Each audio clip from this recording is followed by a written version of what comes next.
All right, welcome back, ladies and gentlemen. This is Man Cave Monday, episode 7. I'm here with most of my guys, and maybe all of my guys. We'll see. We're waiting to see if Dre's able to join us, but the rest of us are here and ready to go. I got Tez with me.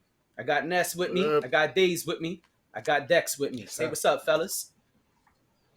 What's going on? I want to know how they put their shit in portrait mode, but that's another conversation.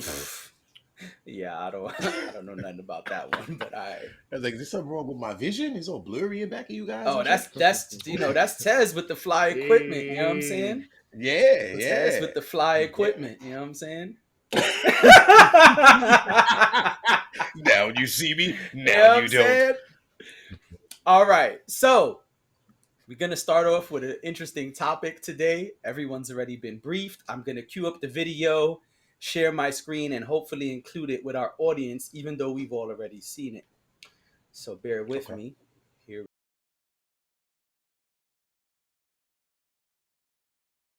And he comes up. Can you tell who that is just by talking to him now that you're walking in the living rooms and you're seeing more and more and more? We have different attributes: smart, tough, fast, disciplined with character. Yep. We're looking at now quarterbacks are different. Yeah. We want mother, father, dual parent. Mm-hmm. We want that kid to be 3, 5 and up because he's got to be smart. Mm-hmm. Not bad decisions off the field at all, because he has to be a leader of men. It's so many different attributes and what we look for when we see a quarterback. And you would love a coach's son. Somewhere that the coach has coached him, and I'm not going down my road. I see you smiling because I know who your quarterback is right now. He's talking about my son. I didn't just build a template for my son, but that's what really we look for in quarterbacks. Different positions are different. Like O lineman, I look for dual parent homes, right? A strong father that they adhered to, right?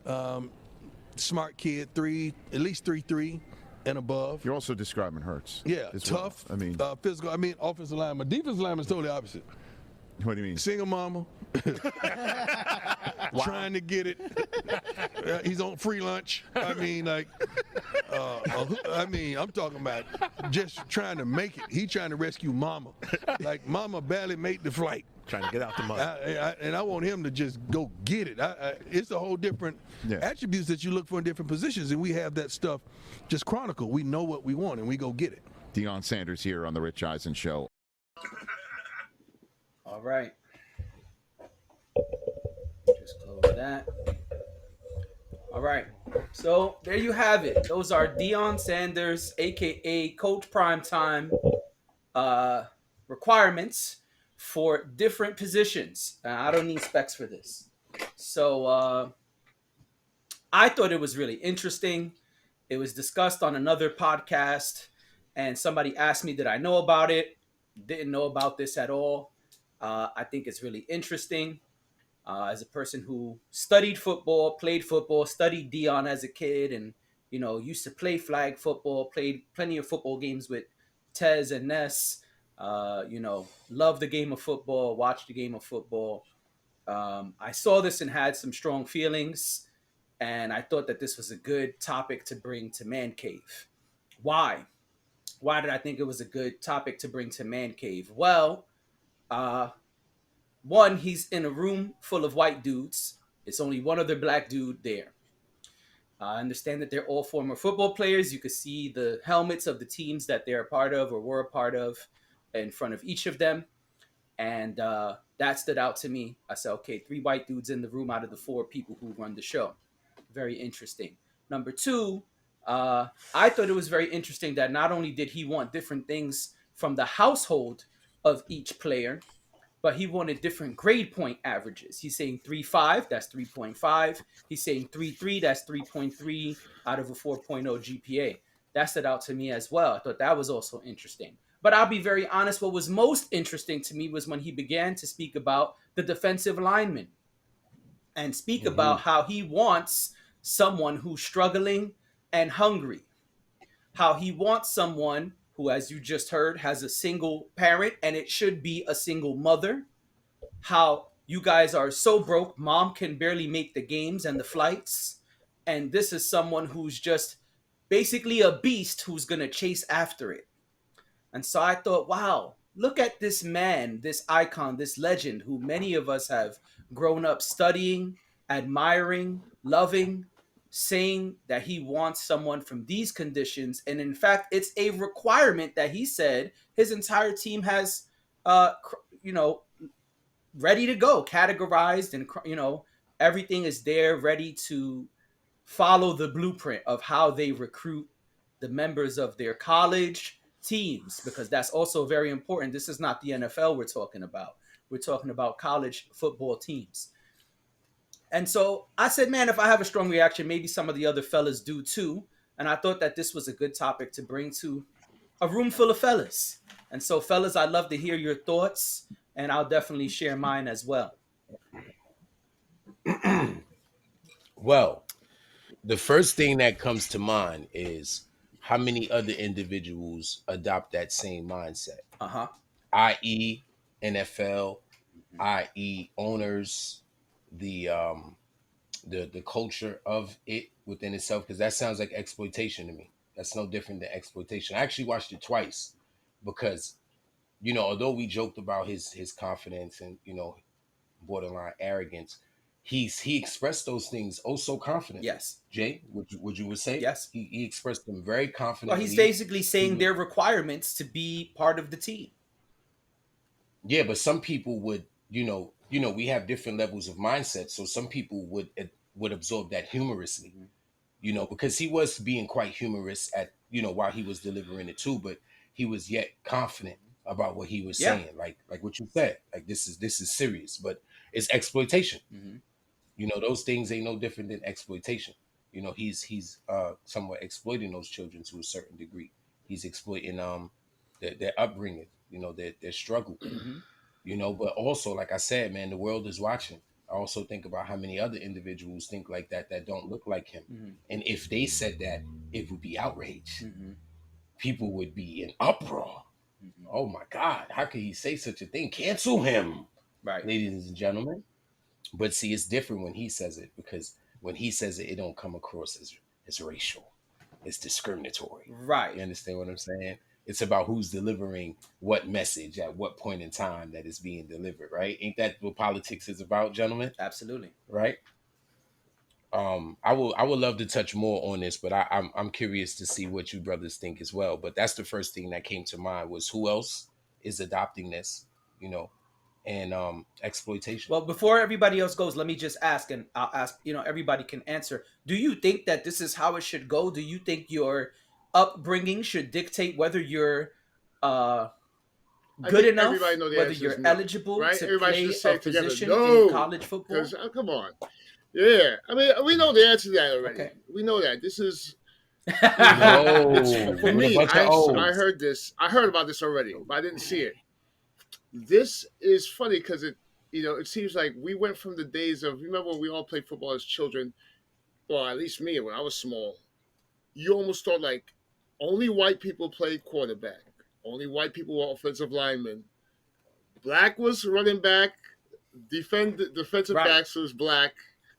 Right. And wide receiver, right? Like, that's gone now. And him saying this is establishing a whole new stereotype now. You know what I mean? You know? You can't be a single mama child and be a leader, which is not true. What if you take care of a bunch of brothers and sisters? We don't know. You're leading there. You know what I'm saying? You got, I try to think about how in any way positive can he spin saying hunger, struggle. There's no way to really spin it except saying that the kid's tougher. He's been exposed more. He's tougher, so he'll be a tougher defender. But I mean, there's no way to spin it. There's no way to belittle a single parent child. For like all that stuff. It was like a bad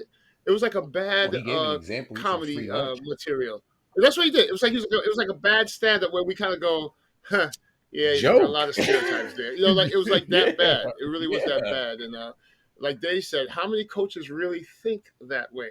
You know, I mean, it opens up a lot of other questions too. I mean, yes, well, yeah, seriously, and it opens up this. That don't look like him. Well, it opens up the discussion because now it gets cringeworthy. To a two-parent home, a two-parent home. We're not even talking mother father, just two-parent home, and the importance of it Talk compared about to it. a single parent home. But I mean, but the way he's approaching it is horrible. It's really horrible. To question somebody's intelligence because I want them struggling. Those defensive linemen struggling. They just try to get mama. Mama can't make really bad form. Bad form on his part. The ability. Yeah. You know. Yeah. What's a bad narrative? It's a bad narrative. It's a bad narrative. And not only does it question the intelligence, he's questioning the character and the listening skills. Because think about what he said when he said quarterback, right? And then when he switched to offensive lineman, he says somebody who had a strong father and that they're going to be able to take good instructions. They're going to adhere to that father figure. Oh, so people from a single mother household, they don't listen to men. They only listen to women. Because that has nothing to do with their level of intellect. You're talking about their character at this point. And some of the people here are from single mama households. So I said, oh, this is going to be a good topic for the pod. And I'm like, I'm over here with the two. I already saw it when he was like 2 pair. I was like, oh, man. This is because it's like, oh, man, I got to tell the story. It's funny. I had a thought earlier, right? And it's crazy because I thought about like the strong advice that my father gives, right? And it's funny, in that same thought, I thank my mom for being just as strong and as positive as he is. Mm-hmm. Like, I could not give him his credit without acknowledging her. I couldn't acknowledge her without acknowledging him. You understand what I'm saying? Yep. In that sense. And that's probably where he's going with it. He's saying like, okay, this child might be able to absorb both perspectives, but that's subjective. You understand what I'm saying? Like, a lot of things he was saying that like it was absolute. At least it was absolute to him. Yes, and his staff. It was absolute to them. And this is why I said it's a tricky narrative because, I just got to say this real quick before y'all go into this. What we say as black folks, I don't even want to say black folks, right? Because that's a title that was man-made and given. As melanated individuals, what we say publicly with conviction in front of the world, it's very detrimental. It can be. Depending on it can be very depending on what you're saying, how you saying it, who you saying it to. You seen the room he was in. That's why I mentioned that. You understand what I'm saying?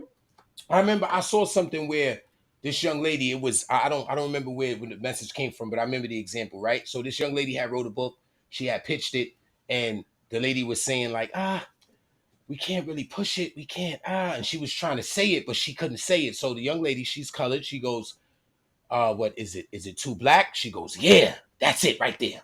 She said, well, why didn't you just say that? She said, because if I say it, right, it's racist, it's discriminatory. But if you say it, then it's, it's not offensive at all. You understand what I'm saying? So I'm saying that to say him being the messenger, speaking upon who he's, mentoring or who he's scouting, what they may look like and, where they come from. Because you put 2 and 2 together, that sounds like impoverished communities. Absolutely. The term free lunch, it paints the clearest picture out of everything he said. You know what I mean? Because struggle is a vague term. Right. I mean, listen, specifically. Yeah. Because to say struggle, you coming from struggle, that could be anybody, anywhere. But to say they're on free lunch, that's a very specific demographic. Because what's the definition of struggle is to what? To struggle what? Right. That's what I'm saying. It's vague. To say you come from struggle just means you don't have the silver spoon upbringing. But that's still a very wide umbrella. Until you get to the point when he says they're on free lunch. Yeah, if you're struggling, you're having a hard time with something. I could be struggling carrying these bags upstairs. So that's a wide umbrella. But once you say free lunch, once you say single mother, once you say trying to get mama out once you start coming up with these, it starts shrinking. The picture starts getting very, very, very specific. Let's let the other fellas chime in for a moment because we're hogging the limelight. I've been quiet because I this is my world, right? Um, so to say that Deion Sanders is unique in his approach, he's not. He is not. There's no way that this is a new idea. This is a very old idea. If you look at the NFL back in the days, let's say before the Redskins won the Super Bowl, you have to have a white quarterback, right? And let's play the stereotypical card. The white quarterback typically had both parents, right? If you look at the offensive linemen, again, mostly white. If you look at defensive linemen, mostly melanated brothers, right? Same for wide receivers, same for running back and other positions, right? This is an idea that's been passing on from generation to generation. This is Deion Sanders being a victim of his environment to not change the narrative. The disappointing part is not what he said. It's the fact that he's still going with the narrative of what he was brought up to. And for this whole thing, if it's a culture shock that the NFL football, well, let's say professional, any level of football that involves you to getting to the bag, everything is run in an old, antiquated style. If you look at the combine itself, it's the same exact thing. When back in the days on the farm, they used to measure a slave's strength, agility, and ability. That's what football has dropped down to, and it's been about, and it's never changed. Because let's bring in the GOAT. Tom Brady had a shit 40 time, right? Tom Brady had a shit showing, right? Tom Brady had the shit drafted in the sixth round, right? Almost to be Mr. Irrelevant, right?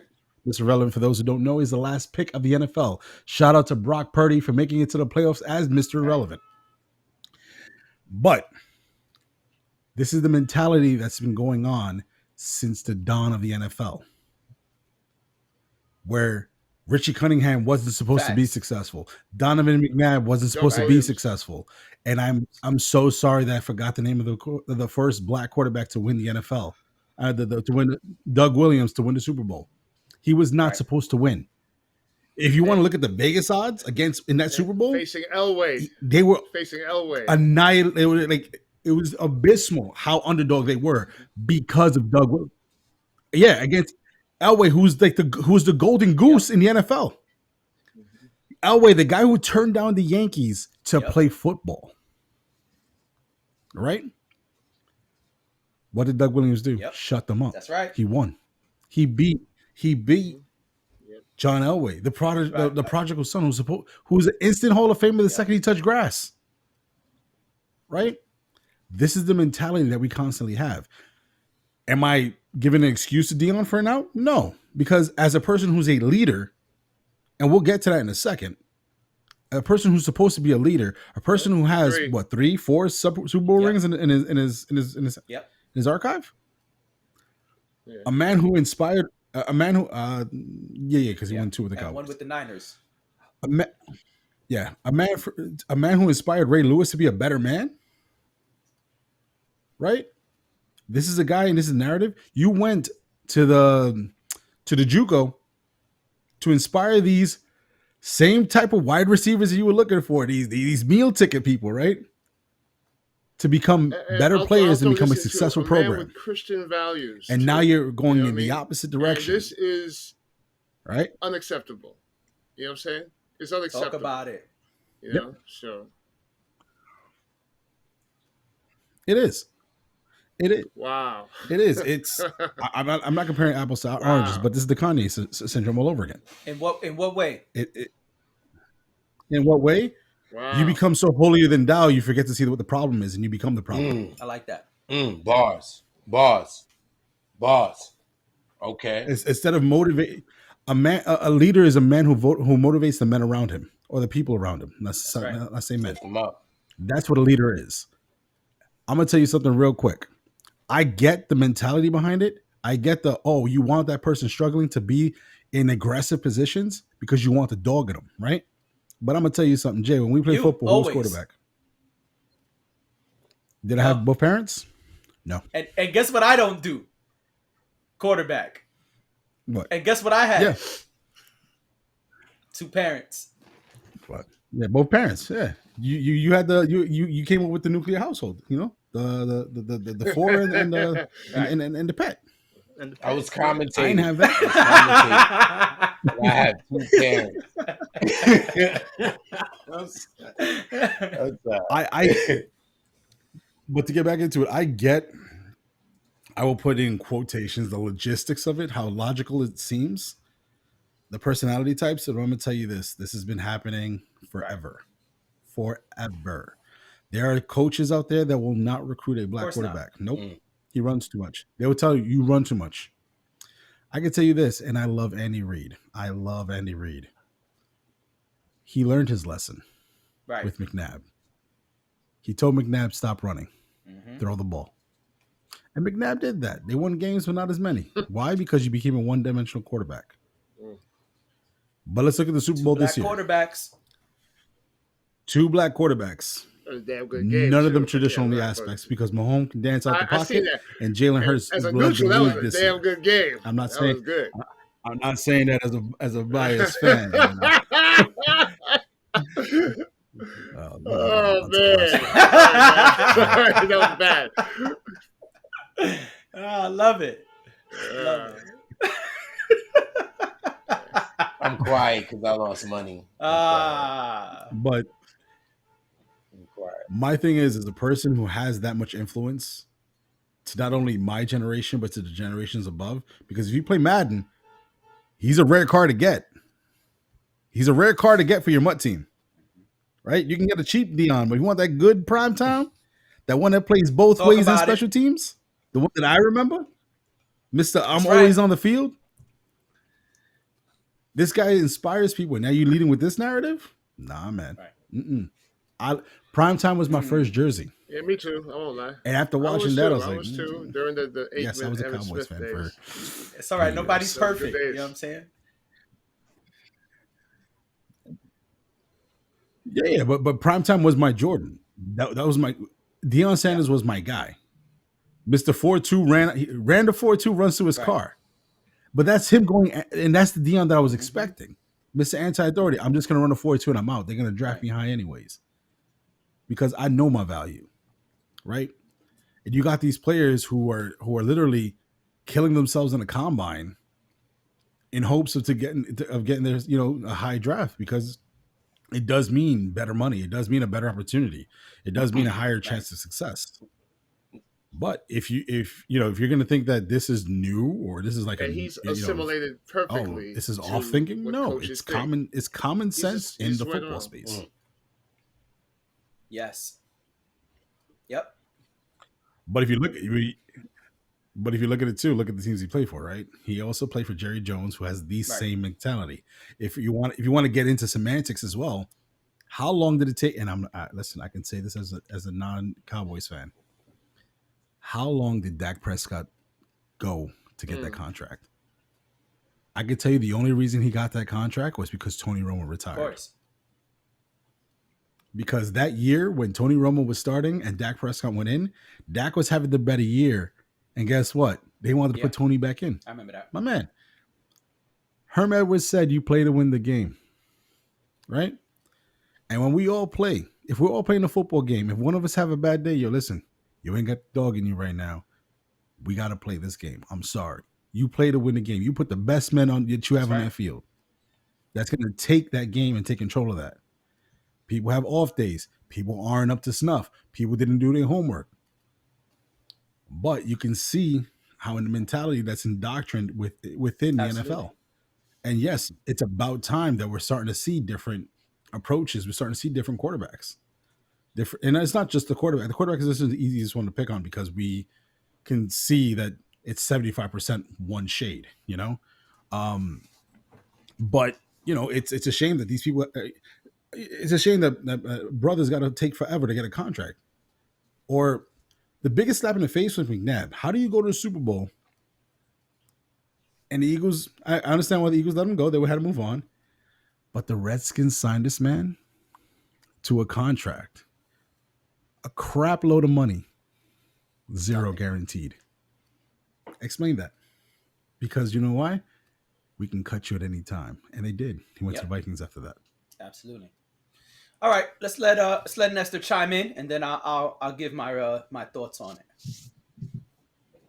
I don't have much to expand on this. I mean, it's crazy old head boomer mentality. That's all it is.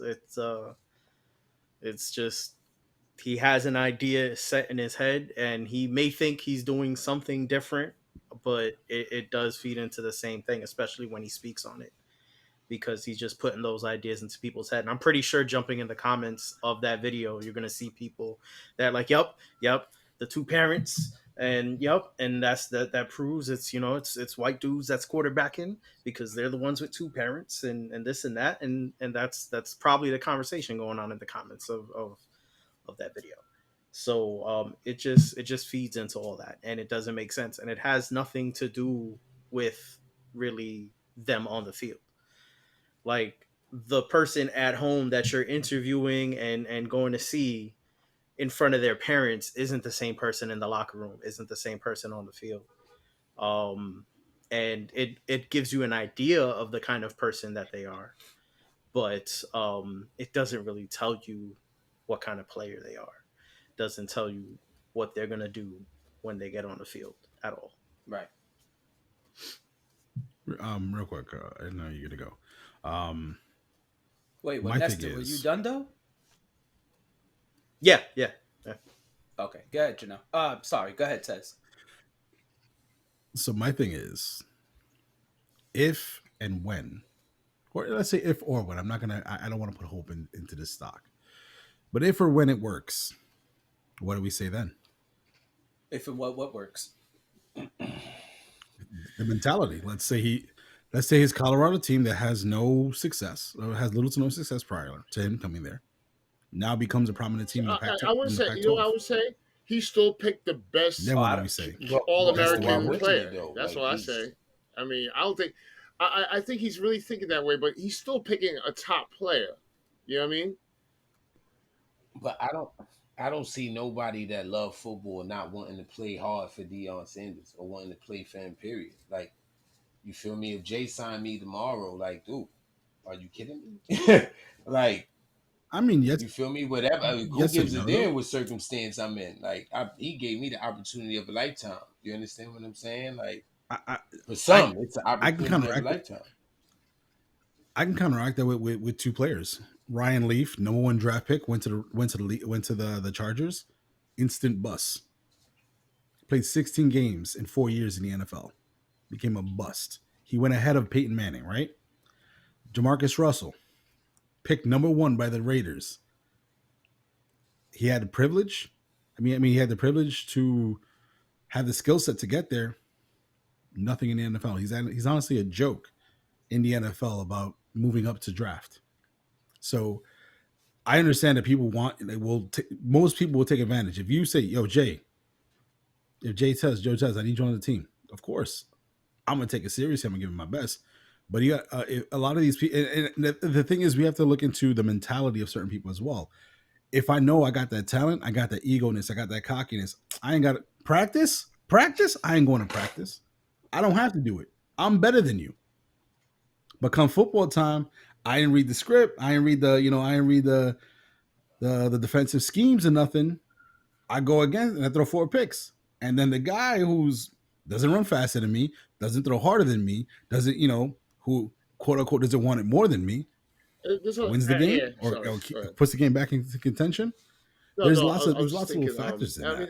Just thinking back on the whole thing, just so many stereotypes. So what you say? No, you can go. I'm sorry. You get a 2-parent player, and you could control them more. But them wild boys, single mama boys, just put them on defense, let them run wild. You know what I mean? It just the whole thing just is ugly every time you think of everything he's saying. You know what I mean? Yeah. But look at Johnny Manziel, right?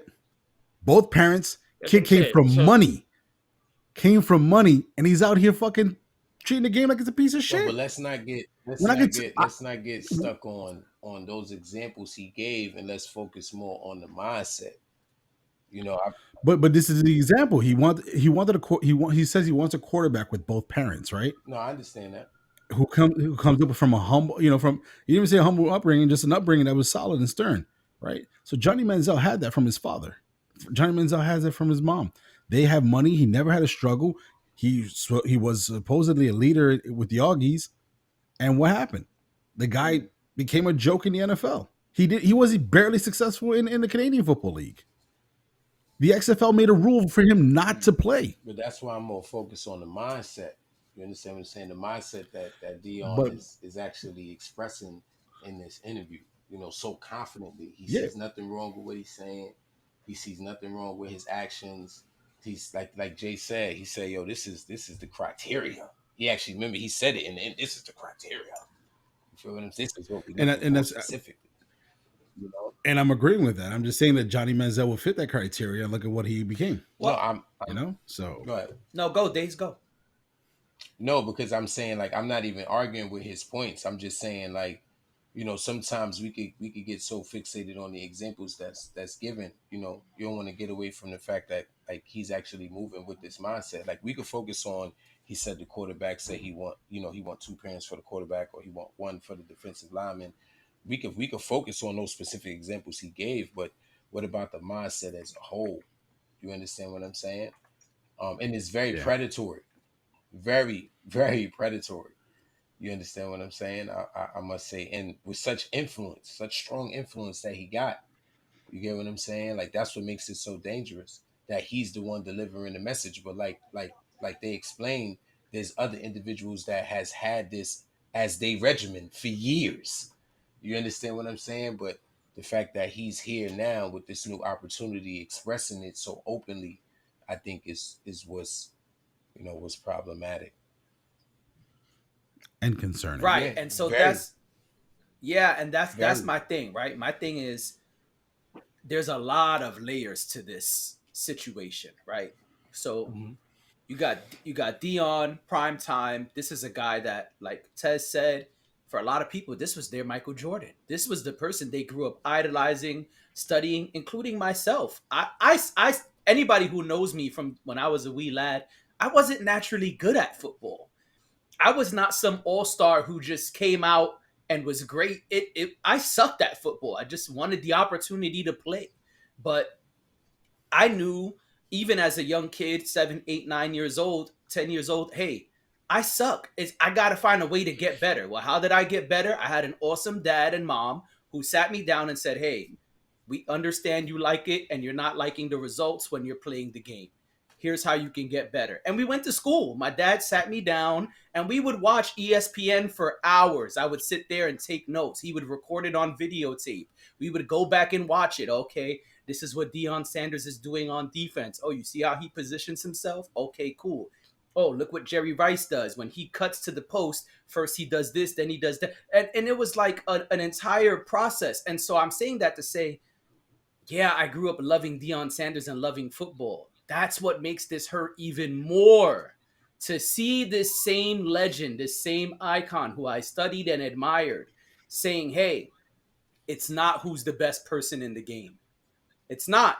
It's not the person with the most skill. It's not the person who's best for the position. It's the person who fits these requirements first. Mhm. So that means if I was a kid in college right now who've been studying and busting my ass and doing my thing, and he said the person got to have a 3.3. So that means if I got a 3.8, I can't do it. I'm too smart for the position. Sorry.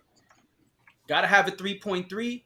Can't do it if you got a 3.8. Okay, no problem. So now I got to drop my grades to make the team. That's weird, but all right, cool. Forget about that part. Let's move on. Oh, you got two parents in your life? Sorry, you can't play for this team. But so it don't even matter what I've done. Just because of the fact that I was lucky enough to have both parents for most of my life, I can't play for the man. Yo, that's fucked up. Now we take it a level deeper, which is that this is a systematic situation, which is what Tez was saying, right? This is not just Deion. The problem is we only know this because Deion is arrogant enough and ballsy enough to say this publicly. He's the Right. cool black young new coach. That's what makes it even It's worse. OJ. That this is systematic. The cool young black coach is going up there and saying, yo, this is what has to happen to play for me and my team. This what got to happen to play on my team. So not only is it a legend, not only is it one of our people bringing our people down, we now realize there's a deeper, darker criminal link, as Jay-Z once said. This is now a systematic thing that he's just bringing to the forefront. And so it really makes you think about a couple of things, some of which Tez kind of spoke about, right? Where this ain't new. Sadly, this been happening for eons at this point. But why is that? I want to go a level deeper into it. Why? Because this is a race-based game. Sorry, not sorry. There's a reason the NFL Combine is the way Tez said, which is why I applauded him when he said it. Yeah, we trying to see what our stock of slaves can do. That's why the NFL Combine is mirrored off of that same system, right? That's why and now I got to get a little political because it's a little political. That's why when people were taking knees, they were getting kicked off the team. You're an NFL quarterback who's too loud and too rebellious. You got to go. Sorry. Oh, y'all want to take a knee? You know what? There's a lot of hoopla going around. We had a meeting and the NFL has decided, yes, black players and anyone who wants to take a knee, you could do it, but it got to be in the locker room. Why? Because this is a system in place where race and the dollars that we make off advertising matter way more than what any young man can do, than what any young man brings to our bottom line. Because let's be clear, the black people sell the most jerseys. I know Tom Brady's the greatest, but he's not the number one sold jersey in the NFL if you look it up. And he's been playing a long time. A lot of those years, he was not the number one sold jersey. Guess what? Still doesn't matter. And now this goes deeper because this is college. We're talking a lot about the NFL, but this is college. And to get to the NFL, to get to those millions of dollars, to be able to take your mother out of the struggle that this man is talking about, you got to get to that NFL. That's how you get to the bag, as Tez said. You got to be in the NFL to get that guaranteed money, those big contracts, those sports contracts, the Nike deals and everything else. But I can't get there because there's a system in place that says, hey, you came from a certain household, you're not eligible to do this position. Sorry, not sorry. This is how it goes if you want to play ball. So it's not about how much you've studied the film. It's not about the fact that you've been busting your ass, staying fit, staying in shape, and staying the best since you were 7 or 8 years old, because that's how it is for a lot of these young men. They didn't start playing in college. They've been playing since way back. They've been playing since 7 and 8 years old. That's not good enough. Sorry. Mm-hmm. You got to meet these bogus racist requirements that are all throughout the system if you want to even have a chance at making it to the big leagues. Because remember, everybody that play college ball does not get a guaranteed NFL contract. Correct. So not only are we going to say that, what happened to us? It's about 5%. So all of this for 5%.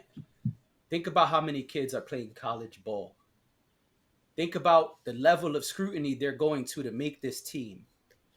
And so I just wanted to shine a light on this situation because some of us have children. Some of us will have grandchildren one day. And those kids might want to play some good old football, the American sport.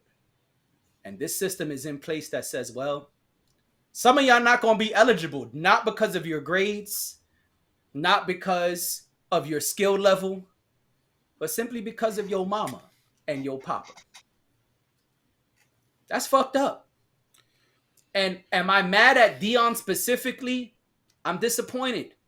But I also am smart enough to know he's only one coach in a system of coaches, in a system that says this is how we do it. And I'm disappointed that Deion, who's known as a very rebellious person, is not being that rebellious person. Maybe it's because of agendas. As the clip said, his son is playing for this team. So maybe he's doing it because his son is on the team. Maybe he's trying to just be a college university coach for the rest of his life. I don't know what his agenda is, but I feel like, yeah, maybe that got something to do with it. Maybe that one cool young black coach is not enough to change the system completely, but it is still disappointing to me that he's not trying.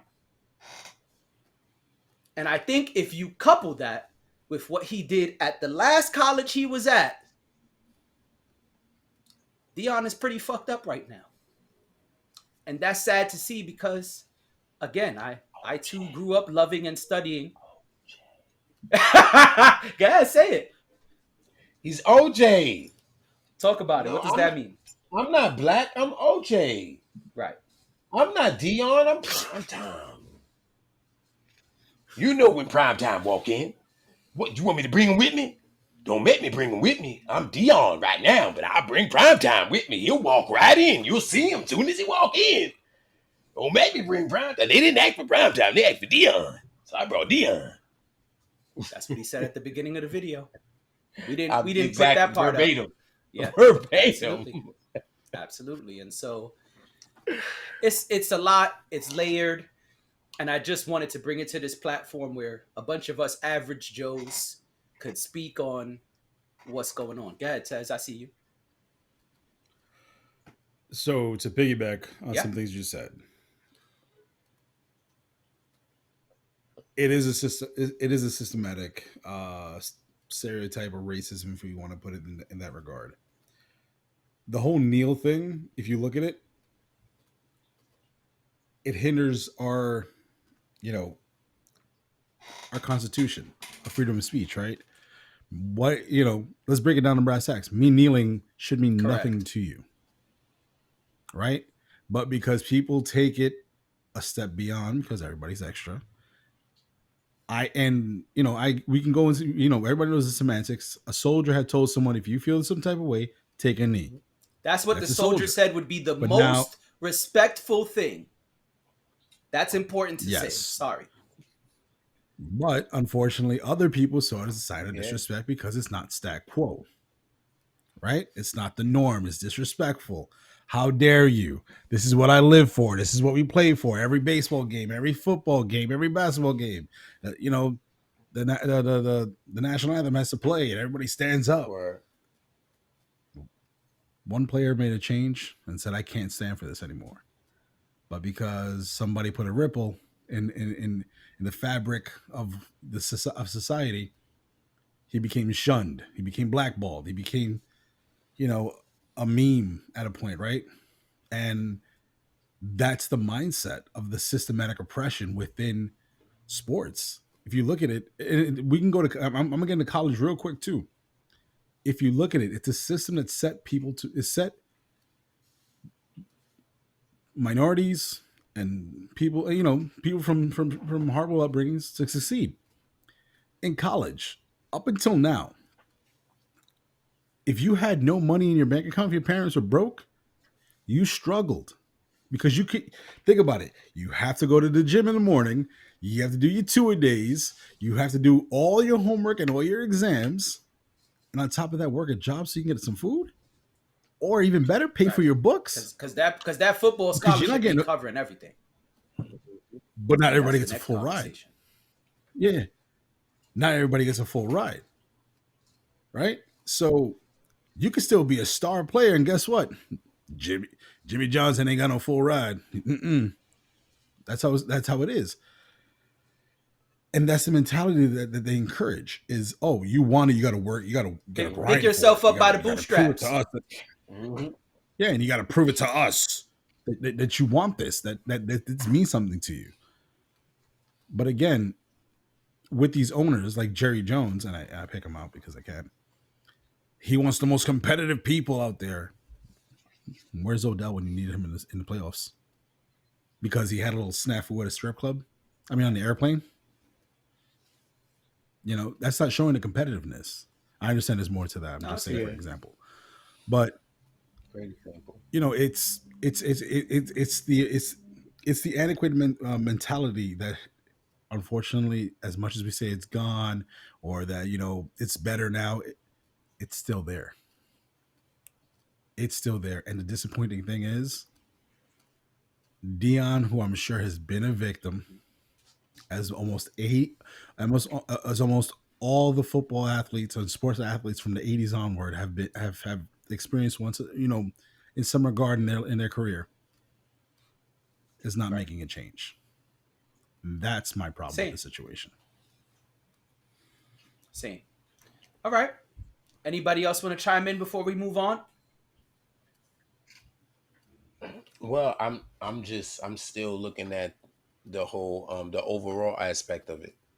Mm-hmm. You know, like it opens up a world of thoughts to not just that environment itself, but like I said, the narrative and how it now equates to other things, other sports, baseball, basketball, Right. etc., etc. Mm-hmm. You know, um, and what those environments might reflect. I Mm-hmm. don't see nothing. I don't see nothing no different. Like when you look at it, it's always the same story about the struggling kid who didn't have the pops, and moms bust the ass, boom, boom, boom.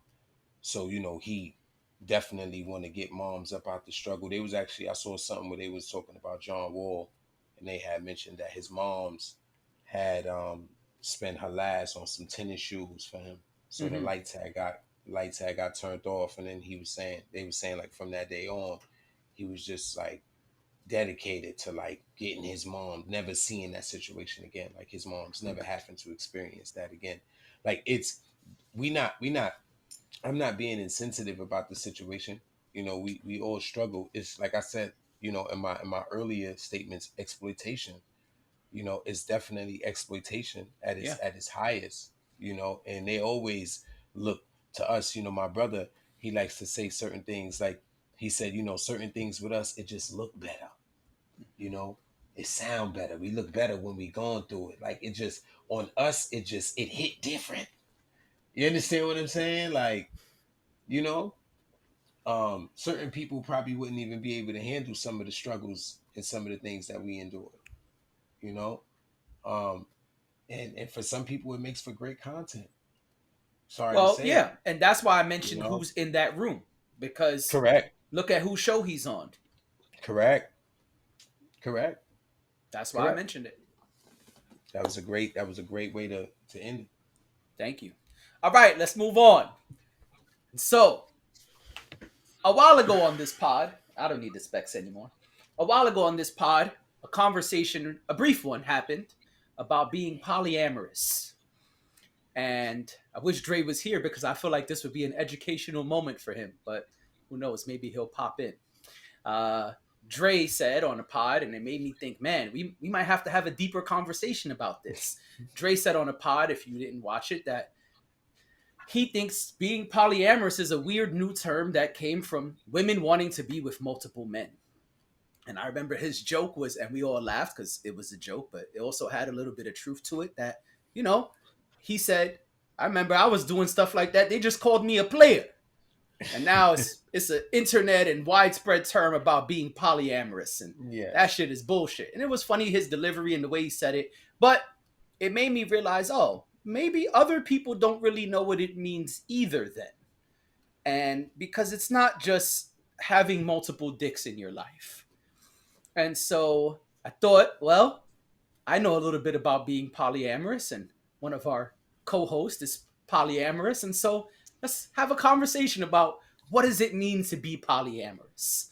And so I passed the one mic over to our polyamorous respondent, Nestor.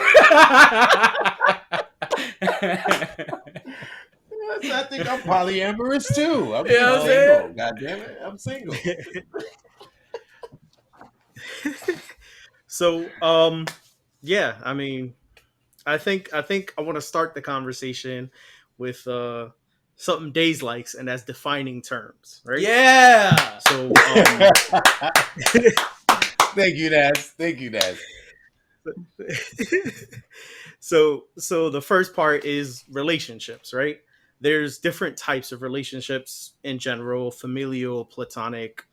You have acquaintances, you have romantic relationships, and sexual relationships.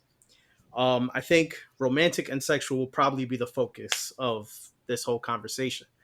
But the reason that I went down that list is because with those types of relationships, you experience different types of love as well. So, like with family and with your friends, you can experience different types of love there, but there isn't like, hey, I can only love this one person, right? Like when you're a parent, I have my son, I have two daughters, but you know what? I only love this one child right here. I don't love them all. And that's kind of what polyamory is. It's a belief that you can love romantically more than one person. At its core, that's what that is. So from there, polyamory is usually used as a catch-all term for anything that falls under ethical That's the term non-monogamy or that's the term I heard. consensual Ethical non-monogamy. non-monogamy. Go Pretty ahead. much Go the ahead. What the same hell thing, does but any What of it that is. mean? Tell and the that public. right, right, right. So basically, it's pretty much an umbrella term to that falls for anything with multiple partners. So that can be friends with benefits if you're messing with multiple people, dating or talking phase, like before you get exclusive. Then that's like, you're probably dating a bunch of different people. You're talking to a bunch of different people, trying to figure out who you want to spend the time with, the rest of your life with, or whatever, right? And that's all stuff like within the monogamy stuff. But the reason it's ethical non-monogamy is because all parties involved are aware that you're not just talking to them or you're not just dealing with them, and that's an important part of that. Other things could be like open relationships, swingers, or anything like that. Now, where polyamory is separate from all that, it can very easily, fall into open relationships and things like that, and people will like compare it to that. Usually, open relationships are more like you guys have a relationship together, but you can do whatever you want. Polyamory is there are rules, there are guidelines, you have boundaries that you set, like, hey, I'm cool with this, not cool with that, whatever it is.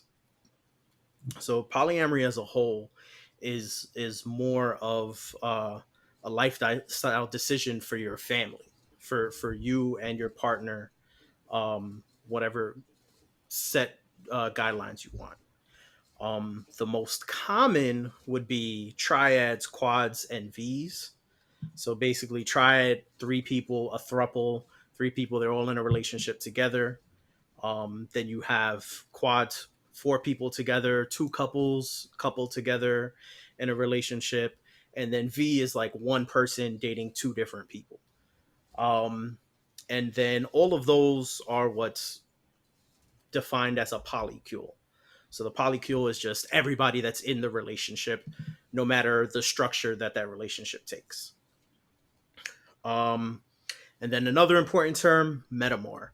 So basically, if you look at the V, there's the one person who has the two relationships. They're not in a relationship, so they're metamors of each other. Um, Let me ask you a Basically, question. that's just like the basic structures of all that. The Honestly, metaphors it's a know each really other. They're simple thing. It friends. doesn't go. Yeah, what's up? Okay. Sometimes they don't interact at all. All right. Yeah, sometimes they'll be friends. Sometimes they won't interact at all. Yeah. It's all dependent Okay. on what everybody in the relationship feels comfortable with. Um, yeah, I mean, it's no different from a monogamous relationship, um, except that there's more people in the soup. Like that's pretty much it. Like you're gonna have the does same issues, you're gonna have the same things. Mhm. does do people rotate? Like do people like go out? Different people come in. Like they might be with some people for a certain amount of time. There might be some type of separation or breakup, and then you could find someone else that will be on board with the same situation, etc., etc. Does things like that take place as well? Yeah, yeah, it's really dependent on the people within the relationship, right? So you'll have where I'm dating one person, and then I want to include somebody else in the relationship, or I want to date somebody else, then as long as my partner is aware of what I'm doing and what's happening, it's whatever.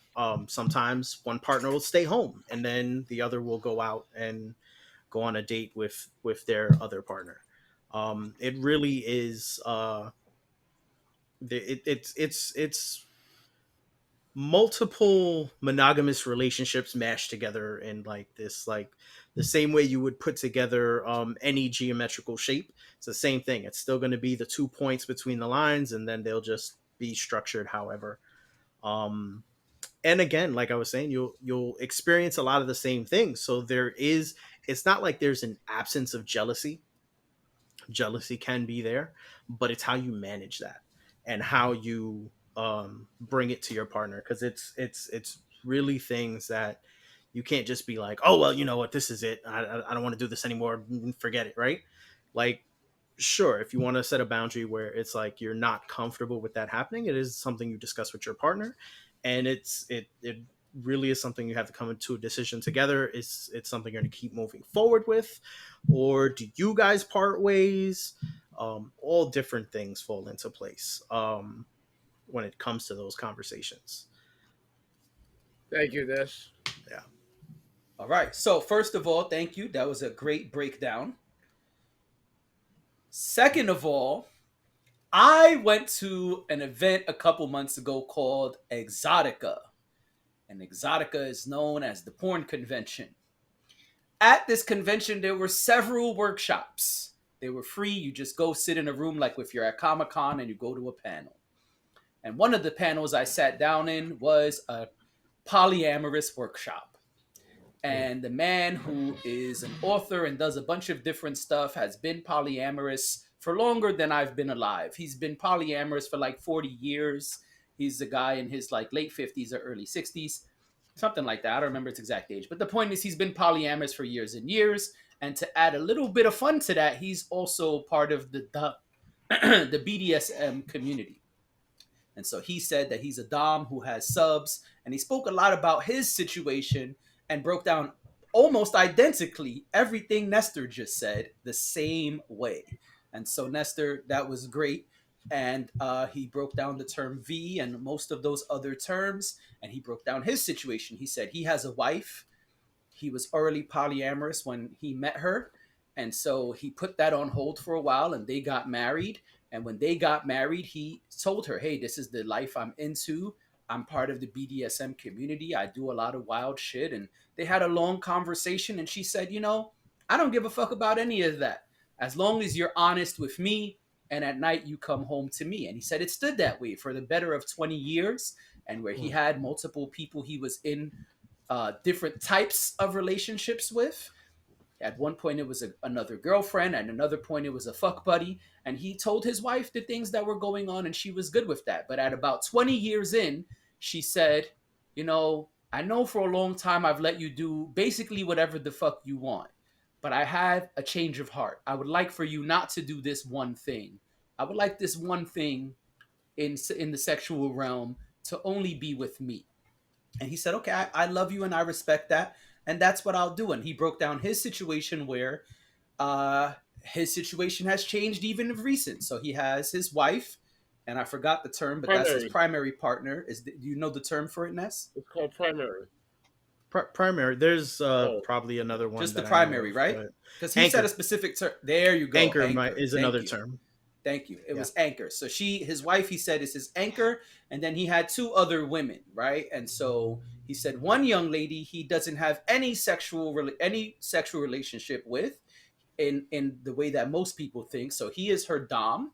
And so they do BDSM stuff, but he never penetrates her or anything like that.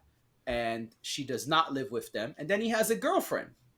And his girlfriend has lived with them. He said for a few years, the girlfriend did live with them. And everybody knew, wife. All right. He said everyone involved knows each other, and they know wifey is number one. And he said the two call him daddy because that's their Dom thing, but they call his wife mommy. And they understand, no, this is not their mom, but this is someone who's above me, and to be respected and be honored and understand that it's a privilege to be able to be with this person's husband. And so the two young ladies did. And now the girlfriend who lived with them has a boyfriend. And so the boyfriend had to come and speak to everyone, and he was new to the lifestyle, and so long conversations had to be had.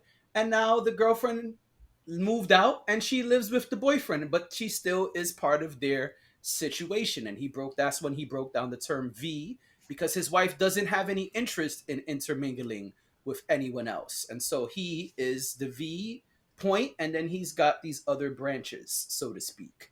He said his is more like maybe a W or something because he's got more than two parties, but yeah.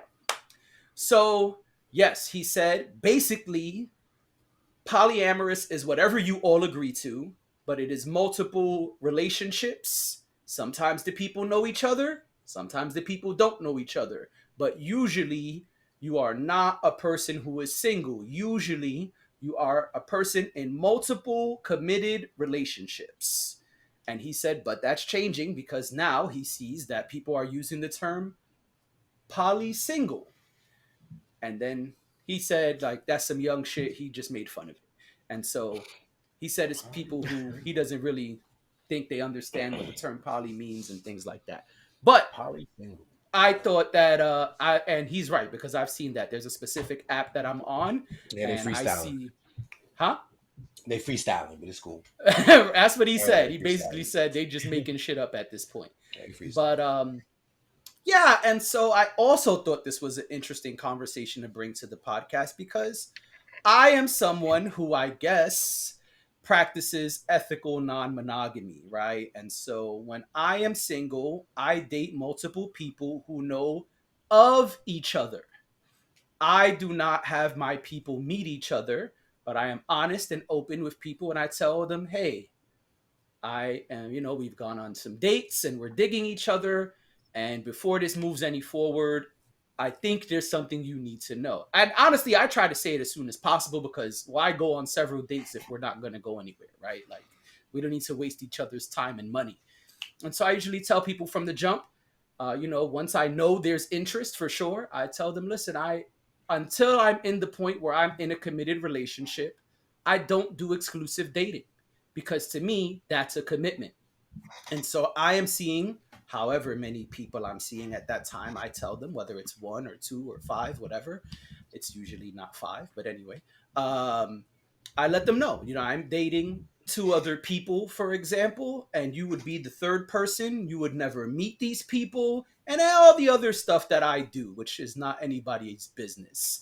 But I have been accused many times of being polyamorous. Even Nestor used to joke for a long time that I am polyamorous, but I'm scared of commitment. That was his running joke for a long time. It was, oh, Jay's polyamorous. He's just scared of commitment.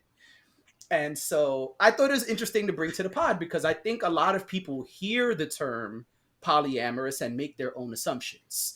And they don't really understand what it is. And so I know someone, I even went on a couple dates on a while ago. We went on a couple dates. They said, oh, you have a harem of women. You think you're Andrew Tate. And I was like, okay, no, none of that is correct.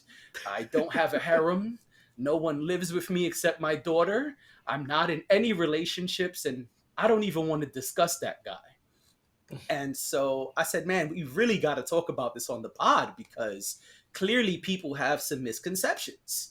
And that's really it. I think people don't understand, and maybe Nestor can speak to this, but people have often asked me, why aren't you polyamorous then? Clearly you like to be with multiple women and, you're clearly, this is something you do. And my answer is a couple things. One, I think people who are polyamorous are very brave and very patient. I'm not the most patient person. And me and Nestor have discussed this before. Yes, I date multiple people. So yeah, I'm dealing with multiple personalities at a number of times. And that's a challenge. For me, I think anyone who's polyamorous, it's a heightened challenge because I can't speak for anyone else. But to me, when I'm dating someone versus when I'm in a relationship with someone, it's not the same level of commitment. You don't get the same J. Correct. Do I speak to you regularly? Of course. Do I see you when I can? Of course, but we're probably not going to speak every day. I'm definitely not going to live with you. And there's a lot of things that have to do with like Can I ask a intimacy question? and vulnerability that you're not going to get if That's we're a not in a question. relationship. Again, I this just want is to me make sure I get personally. clear. I, Yeah, what's up, Dex? what do you want me to do? You want me to You yell over sound him? like a I'm tired gonna ask a eating question. class. Right? What do you want me to do? What do you want me to do here? Um, No, it's Patience. good. You I saying you did it the right way. polyamorous Go ahead, people are more Dex. patient because why? Because they will. Why are you saying they're more patient than what you're doing? Well, I think that it takes a lot to be able to be committed to multiple Okay. people and to Okay. All right. cater to multiple Okay. I just people want to make at the sure I level got it of a because you're relationship. saying you're When you're in dating a a lot of people, relationship, but a there's lot not is really required. relationships. It's just casual dating, then, right? That's what you're doing.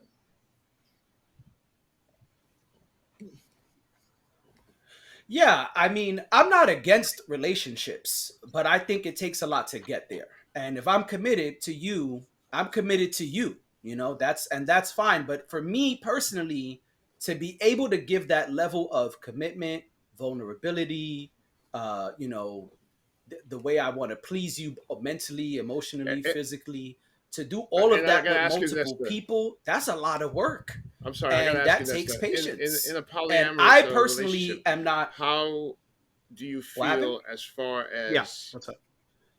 being? You feel comfortable being vulnerable with both, uh, giving the same level of vulnerability with both members of your polyamorous relationship? Mm.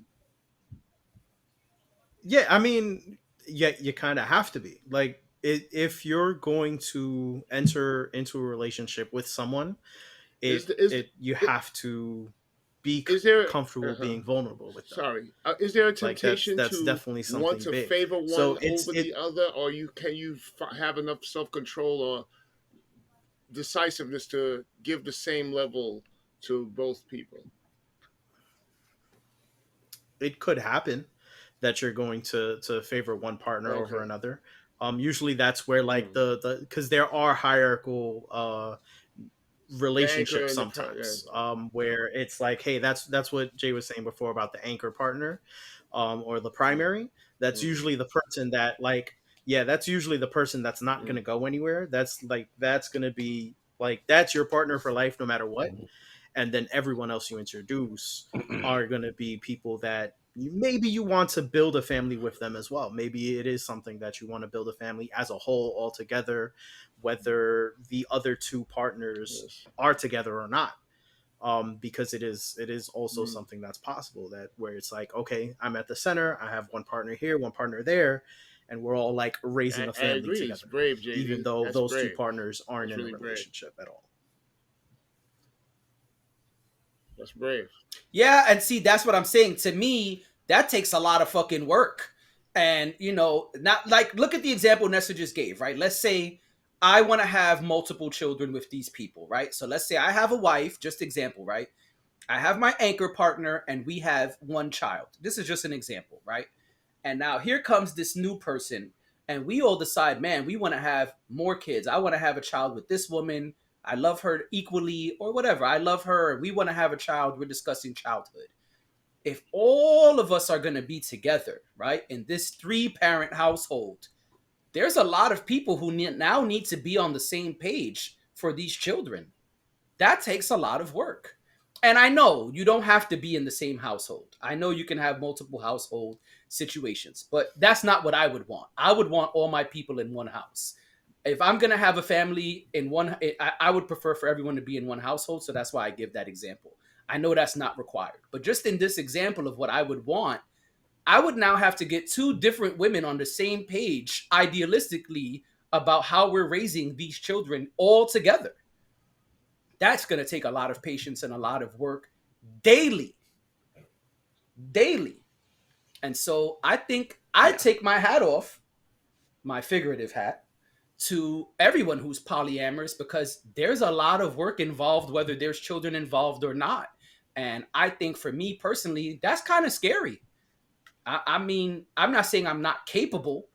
Maybe I am, maybe I'm not, I don't know. But to me, does that sound interesting and fun? No, it doesn't. It doesn't. So I think that takes a lot out of everyone. And for me to be responsible, and then we're not even talking about finances. That's a whole nother ball game, right? And so again, just for me to be with these two different women and be in these situations with the level of commitment uh, to both of them, the vulnerability and catering to them. You know, I'm a person who likes to cater to my partner, and so in a relationship, that's a lot. It's a high level of catering. You know, you got to know who likes what flowers and what day they off and what's special. And you know, dating, you don't got to do a lot of that shit. That's up to you if you want to or not. But it's not a requirement, as Deion Sanders said. You know, it's not criteria in the polyamorous realm. That's criteria, baby. You got to know. You got to know, and you got to be on point in both situations. Or, and if I'm wrong, Nestor, correct me, but you could create a lot of problems in between because you remembered this person's birthday, but you forgot completely about this person's birthday. You remembered this anniversary, but you forgot that anniversary. Yo, why you always remember your anniversary with Nestor, but not with Tez? That's fucked up. Why you doing Tez? You know, now Tez could feel away. You know what I'm saying? And I think I don't want no smoke, man. You know what I'm saying? I'm not brave enough to be polyamorous. I think I'm not brave enough. I'm not patient enough. Am I capable? Maybe. I don't know. You know, who knows? If I met someone who's polyamorous, maybe somebody listening to this pod, they say, JD, come here, man. Let me help you out. Come be polyamorous. Nestor, is there maybe we can work it out. I don't know. You know? Yeah. Yes. Yes, probably, likely, yeah. No, I mean, I'm telling you, yes. Even, all right. yeah, there's even like the answer is yes. Because you can, it's a fascinating lifestyle. The the dating apps are a pod within itself. You know, a lot of work, a lot of emotional work going on here. Yeah, and I think that It is. And I think that the common misconception is like, yo, it's lit. I got multiple bitches. It's lit. You know, I think that's I think that's how people. I'm being honest. I think that's how. That's the ignorant pleasure part of it. Right. Yeah. I think people see that. I think people hear someone say, "Hey, I'm polyamorous," and if you're outside of the lifestyle, it's just like, "Oh, that nigga's the man. He's having mad fun." Like he got but maybe mad not, joint. right? And maybe not. Maybe he's mad stressed. Well, I do know that some expressional part of it is being able to be, you know, responsible, because a lot of people forget that part. You know, when within hearing, you know, a lot of what you guys were expressing, I did hear a lot of responsibility, and I feel like even when I hear people express it, the only thing they think about is focusing on having multiple partners.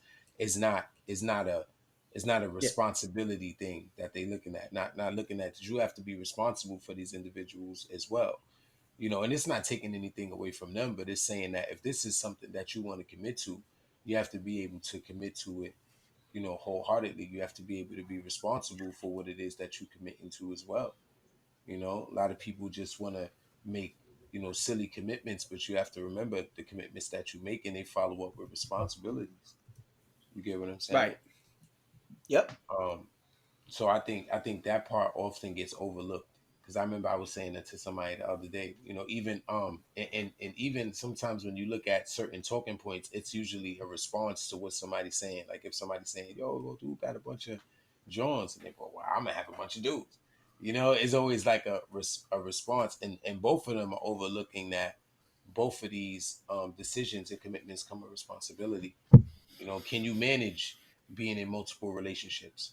You know, like you said, exercising multiple different needs, and, you know, groceries and this and likeness of the house, and, you know, decorative things, and, you know, different personalities, and, you know, all of that stuff comes into play.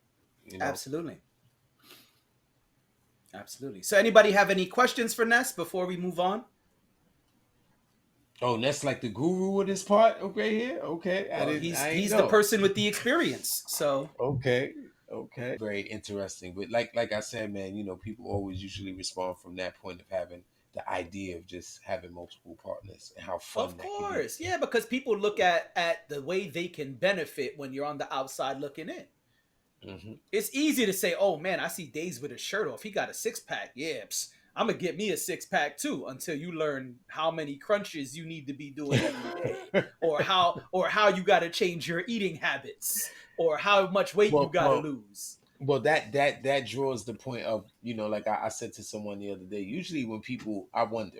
I'm not saying everybody, but sometimes when people say things, it's like, can you even see it? Like a person would be like, "I want to be a millionaire." It's like, bro, can you even see it though? Right. Like, can you envision that, or are you just saying it frivolously? Yeah, And because can you what see happens it? is when people are on the outside looking in of any situation, you can look at Dex and say, "Man, Dex hair looks great. I'm gonna get me some dreads." Dex ain't get them dreads overnight. It was Fact. work, and then once Dex got his dreads, what did he have to do to maintain them? Correct. What does Dex Correct. have to do every morning when he wakes up? I don't know. I have no idea. And so, yeah, and I could say, man, Dex's hair looks great, man. It enhances the way Dex looks so much. He looks gorgeous. I want to look gorgeous too. I'm gonna get me some dreads. Okay, until you start realizing the work you got to put in to get them, the work you got to put in to maintain them, and then now you like, nah, I really don't want no dreads. Fuck the dreads and everybody with dreads. You know what I'm saying? No, but cats is still living polyamorous though. Niggas ain't saying F that. They just not being open about it. A lot of people out here probably in polyamorous relationships and they don't even know it. I think people lie and fuck a lot of other people, but I don't think that makes them polyamorous, and that's part of what the whole point was I'm to being bring this to the facetious, forefront. obviously. Oh, I thought he was being serious. Yeah, I'm being facetious, Yeah, obviously. I was over here. I'm over here trying to keep it real. You know what I'm saying? I You know. over You here started playing. getting Stop playing, scientific son. on me, like when you put Stop 2 and 2 playing, son. together, You know what I'm that saying? makes 4. Yeah. He said that if you line that up from this point right here, that makes it You know V. what I'm saying? You know what I Yo, mean? when Nesta said geometric shapes, I was like, yeah, talk to Son, you went from a V to a W, son. That was a him, win for son. me. Yeah, That was you went from a saying? V to a W, son. You know what I'm I saying? was like, these niggas out here having alphabetical geometric sex. What the fuck is going Son, on? because that's what dude said. That's what dude said. They having alphabetical geometric sex. That's what's going on out here. Niggas is like, yo, geometric. Yo, they out here. What my man said at the other? Perpendicular. Niggas is You know out what I'm here saying? perpendicular. We had to look it up in the shop the other day. Anything at a 90 degree, you might have that like a T. You got the 90 degrees right there with the V. You know? I don't know. It all sounds mathematical when you add people to it. That's it. Of course, yeah, of course. All right, so we back. Go ahead, Ness. You said you had some more terms to break down. Just a bit more to expand on it, because definitely Please people fall into this like crazy trap, right? So Not a what trap. I've had different people come to me with questions about it and whatnot. So there's 2 different examples that you have to definitely watch out for or be aware of, right? So a lot of people seem to think when it comes to this that it's like, oh, this will fix my relationship. Like, hey, my person is feeling on this person, and if I just add them to the relationship, things will work out, without understanding or being fully aware of what they're doing or how they're approaching it. Right. So I've heard stories about like, oh, these 2 people, they're together, and then one of them is feeling somebody else, and then the outside partner is like, well, you know what? Yeah, include them in the relationship just so we can stay together. But y'all can't do anything unless I'm involved. Yeah, see, that's Like, not y'all how that can't do goes. anything on your own. Yeah, that's not And how that that's a works. crazy trap, and that's like that's not polyamory. Nah, Like that's just, trying to mix things up to whatever, that's but just a like fun also Tuesday putting night. major restrictions on your Whoa. partner. Right.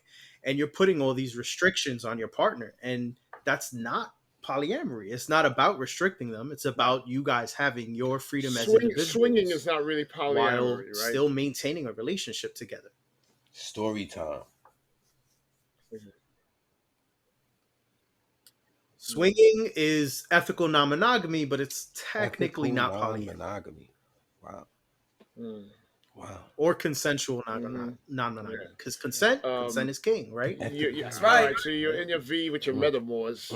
mm. You go to a party, everybody just chilling together, right? Nobody's hitting on nobody else. Nobody's vibing. Everybody's together.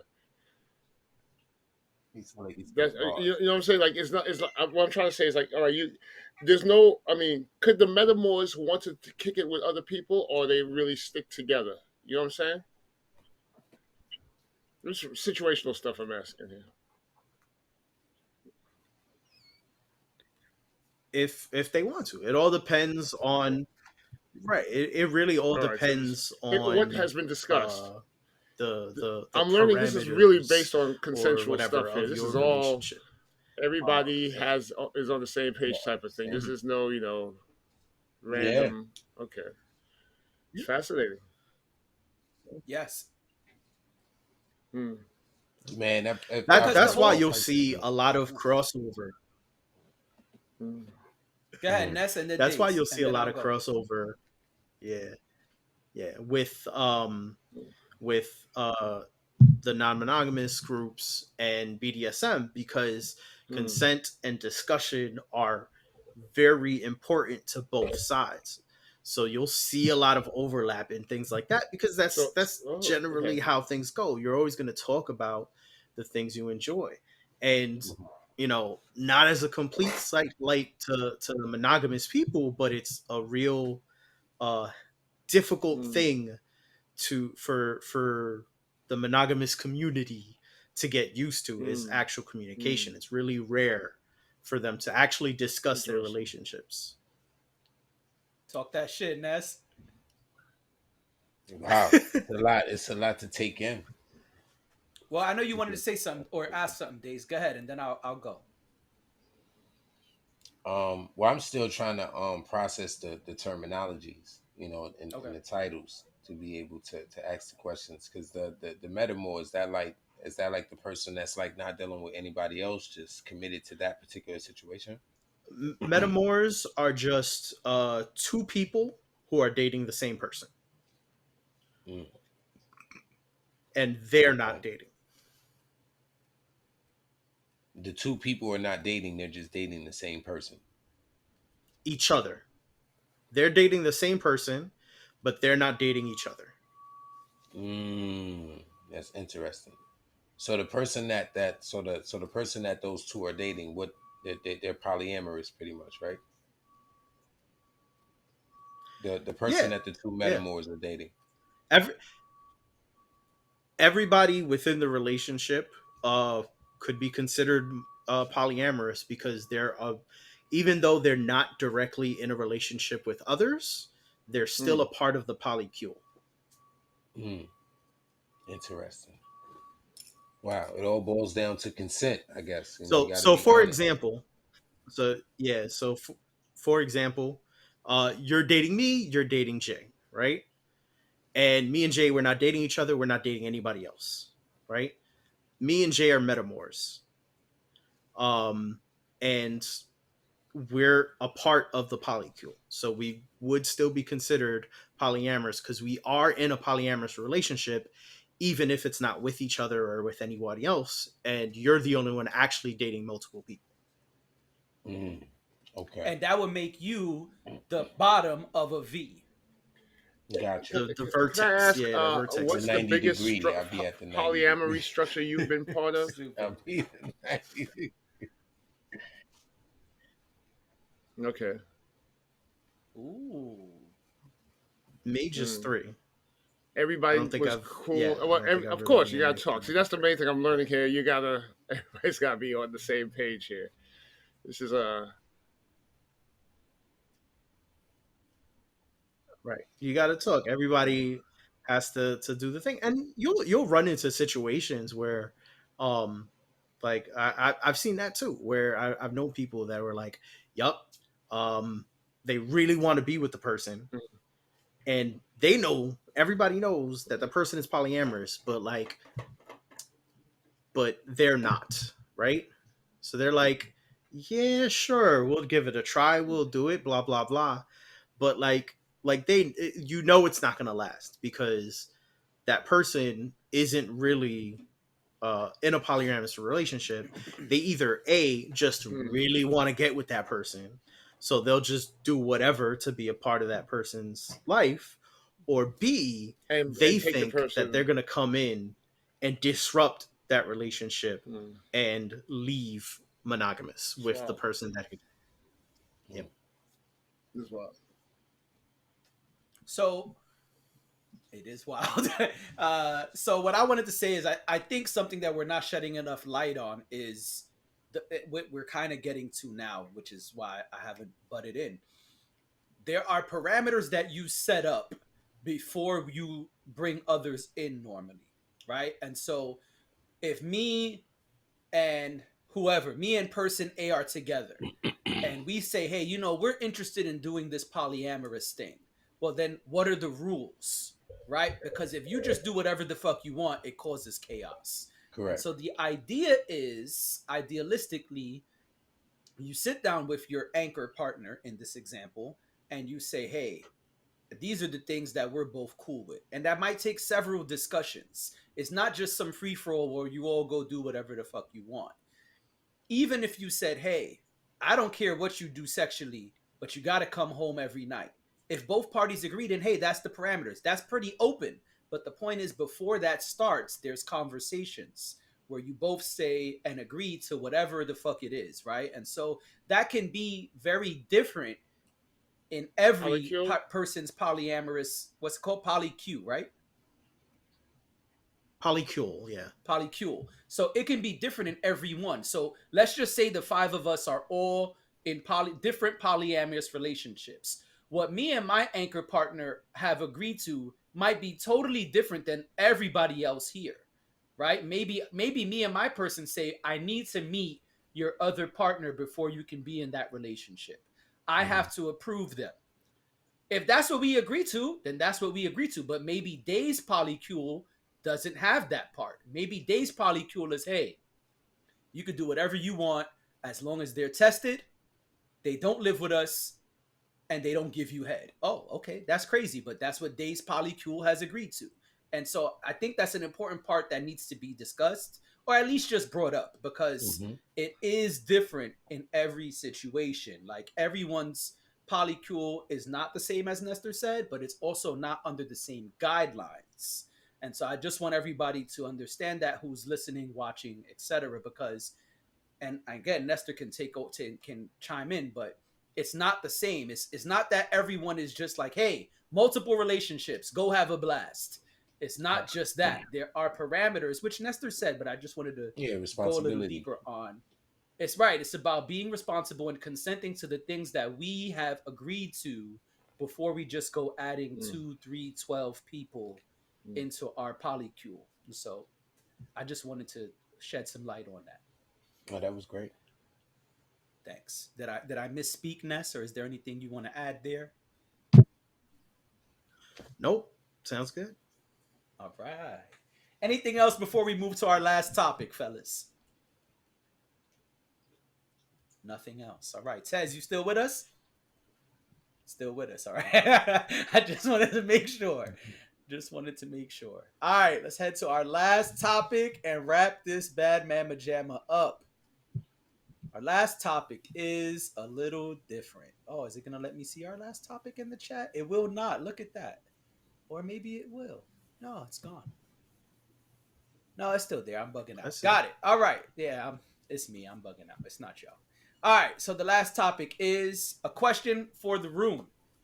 The question is, oh, I thought there was something new in the chat. My computer's being a little weird. Sorry.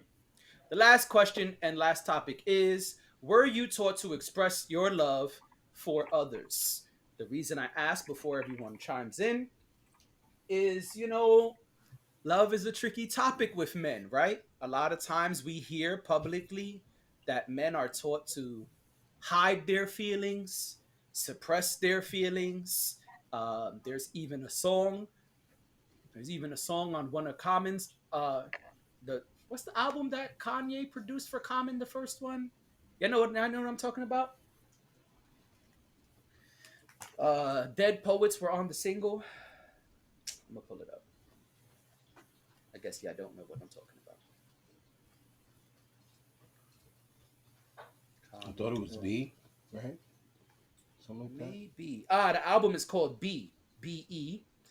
Um, so there's a lot of stuff that talks about love on Common's 2005 album B.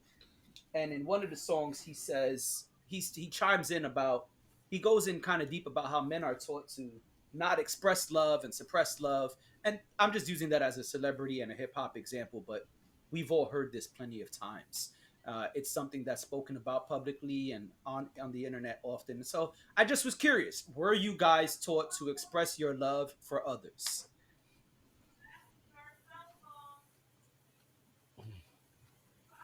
Yes, no, maybe.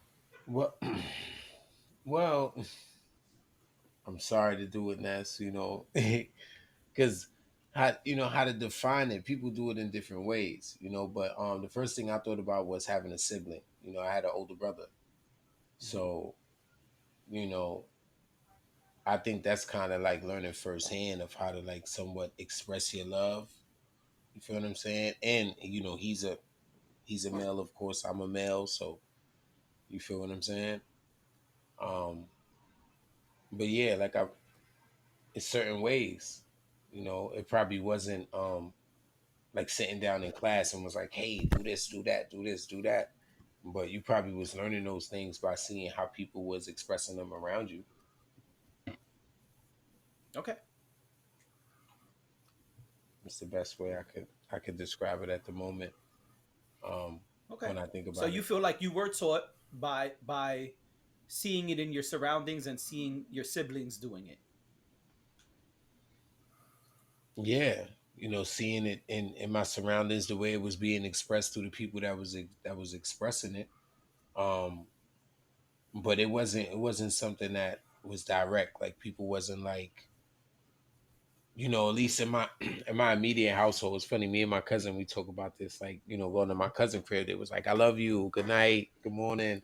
You feel what I'm saying? Like they would be saying it faithfully. "I love you, mom." Or "Good night, mom, I love you." You know. So yeah, just seeing it in the surrounding in which I was Okay. in at the time I All was right. in it. Got you. All right. Tez, Ness, Dex. Yeah, I was Yeah. taught to express love. Go ahead, Even in Tess. my Caribbean family, it was my parents was good. They taught me how to to express love to others and stuff like that. I would say that. Um, um, I think, and I think that now as a grown man, I think it's important to have that be good in that quality as in all the other manly things. You should be able to be just as good in that quality too. Of expressing love.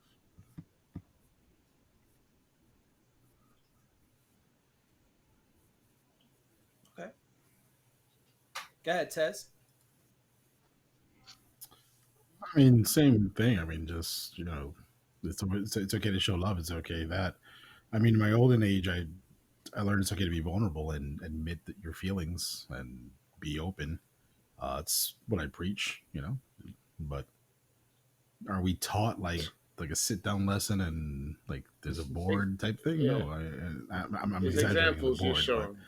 we're not taught that. We just, hey, you should call your grandmother, or hey, you should do this, and it's life that teaches you that. It's to me, I try to teach it to my kids, and it's not grasping them until someone that they love, unfortunately, they lose it or they lose contact with someone that they love. They won't feel that because it's that extreme. I feel like would make them sink it in. I'm trying to get my kids involved with my dad, and it's like, hey, call grandpa, and it's also we live in a day and age where just like me, I don't call nobody if they don't call me. That's the fuck's the point. I don't matter to you. Well, guess what? It's a two-way street now. And the reason why I can't really dive into this because I don't consider my blood family a family. Got you. I can say a portion of my family is here. You know, my family is within 10 fingers, and it's the way I keep it. And most of my family's not even blood, so the people I consider family is not blood. Uh, but that's it's time and experiences that teaches you how to properly love, and everybody loves different. It's not the same way. Everybody goes to different things, the different phases in their lives, and there's no proper way to teach someone how to love and care for someone, especially in a relationship, which is why we have what the last segment is, because we just want to love and be loved. But when it comes to everything else, it's just there's no handbook. There's no Okay, handbook to it, that's period. Word. that's true. So, this is a big question, right? Because obviously, yeah, there's not going to be like a sit down lesson or whatever like that. And it is, what you observe and how you see people interact with each other that you learn that. Um, but it definitely is something that can happen where you can be taught that on purpose with your family and the people you're raised with. It may not always happen because sometimes you're taught, well, you gotta hold that in because you can decide, well, you know what, this is what I'm gonna do. I love my mom, my dad. I'm gonna go hug them and tell them I love them, and then you can be told, hey, that's not how you do that. Don't do that. Or it just could be the situation that it's in, and the child will pick it up as, well, maybe I shouldn't do this at all ever. And they can just learn different lessons from that. And it just changes for me. I don't think, like, at home specifically, I don't think I was really taught to express my love properly or to really understand my emotions healthily.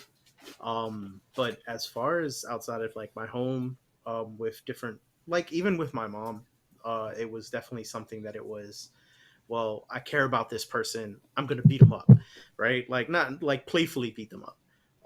And that's kind of like became my thing, like with people, is like, once I'm starting to get comfortable with you, I'll probably push you around, I'll grab you, whatever, just different things. And that's just me like showing my love because that's how I learned to express it. um and then as you grow, you realize, hey, not everybody expresses love the same way, not everybody reads love the same way. Fact. So you have to learn, like, okay, how does this person really, that's where like love languages come in. So it's like, oh, okay, this person has this particular love language, and this is what they understand as expressing love. So okay, maybe I'll shift up a bit and do this with them once in a while. And they're always like giving me things because like that's their love language, is gifts. Okay, cool.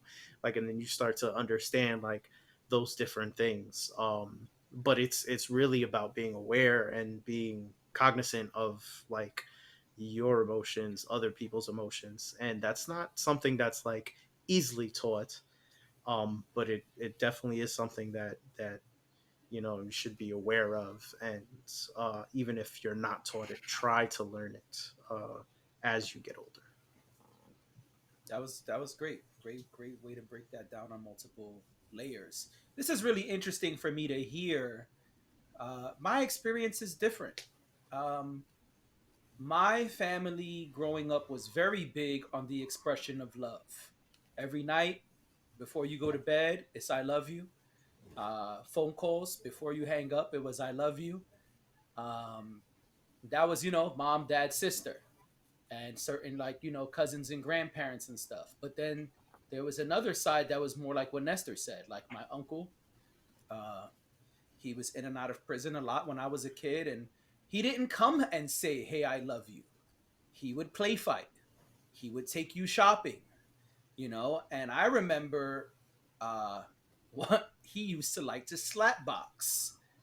And so he would come home and smack me in the face, and I'd be like, "Yo, what? Why are you hitting me? Like, I didn't even do anything wrong. Hitting is bad." And it's like, "Oh, this is what you mean? I'm playing around because I love you." And I'm like, what?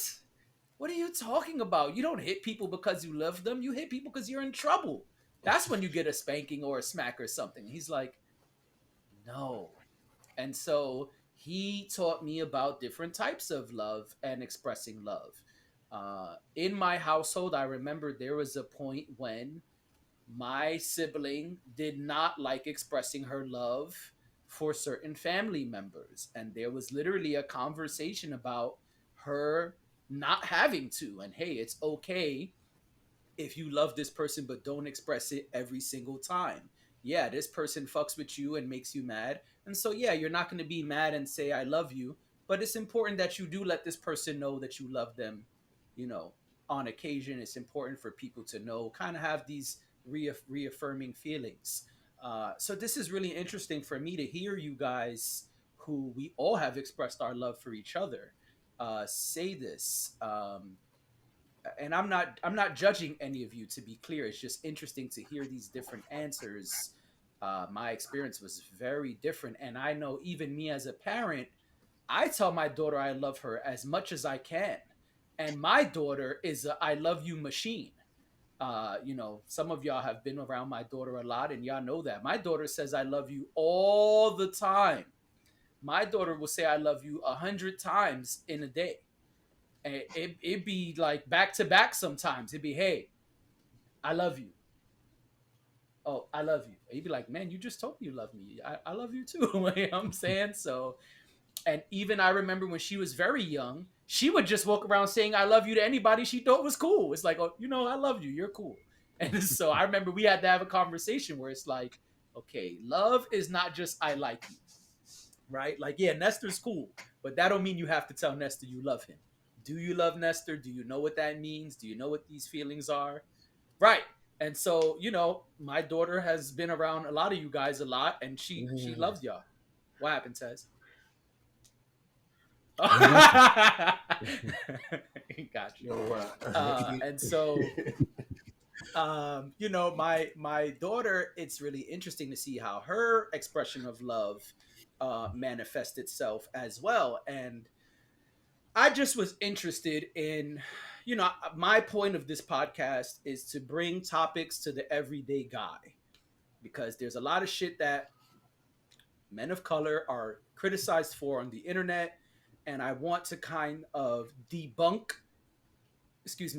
some of these things and discuss some of these things, because maybe some of it does hold truth, maybe some of it doesn't.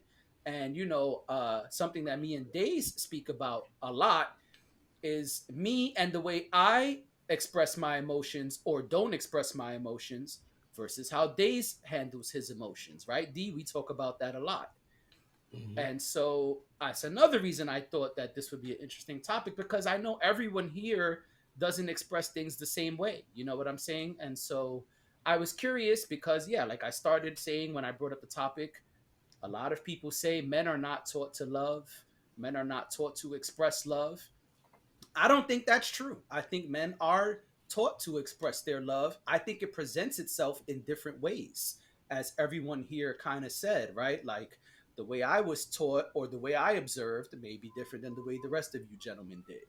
And so I just thought it would be interesting to speak about, because I think it is important to express your love. I tell all you guys here that I love you. Maybe not every day, maybe not every time we text and talk, but I think it's important to make sure my people know, yeah, I do love you. I do care about you. I do want to help you when you need help, regardless of whether that's moving a couch or, whatever the hell, helping you with some other random thing, helping you research something, whatever the hell it might be, linking you to someone who can help you. And so, yes, as Nestor said, giving gifts and the way that you express your love is very different. And so I think that part we kind of all know. I just was curious, do were we each taught as children to express our love, and if so, what way was that done? So that's why I brought it up, because I was taught, and I know that everybody who knows me may not think that, because I don't express my emotions as often as some other people do, but I do express love, and I think it's important that men express love for the people they love. You know what I'm saying? Whether that's your close friends, your family, uh, significant others, children, whoever. And I also think what Nestor said holds true, right? Knowing how each person expresses their love and how they receive things is also very important. You know, Um, personally, I hate that gift giving shit. I think people who don't say shit but shower people with gifts are doing those people a disservice, especially children. I know a Absolutely. lot of spoiled kids who all they get is gifts and they don't know shit about love. They don't know a damn thing. They just know, hey, I get new sneakers every time I see dad. That's not gonna help you later in life. And I know that's a different topic, but Yeah, but since Nestor brought up the gift giving thing, I just wanted to respond to that because those things drive me a little nuts. And I gotta be honest, this don't got shit to do with none of this, but I hate that love language bullshit. I see it all the time on dating apps and on the internet. But what's your love language? What My does love that even language is mean? shut the What does fuck that up. even mean? What's my your love love I language hate language? is that all love of them. language shit. Love language is all of them. Such God damn it. So there's a test that you take, and there are 5 love languages if I'm correct. And I know the women watching are gonna tear me apart, but it's fine. I don't really care. There are 5 quote unquote love languages, and you take this test, and it's supposed to tell you what are your love languages in the order of the 5. And so number 1 and 2 are the ones that most people put on their dating profiles or walk around saying, but it tells you based on your answers what are your love languages. It's basically how do you receive Mm. love and how do you express love. I'll pull them up. I don't have a problem reading it off. But But you know, nowadays we are in like such a copycat industry that it's like people are just regurgitating things that they're constantly seeing on the internet. You know, especially with yeah, all and these people want different people talking want points. shit to rep. That's the other thing. Like Oh it's yeah, also part we of this this rep you mentality where well well I people gotta rep my sign.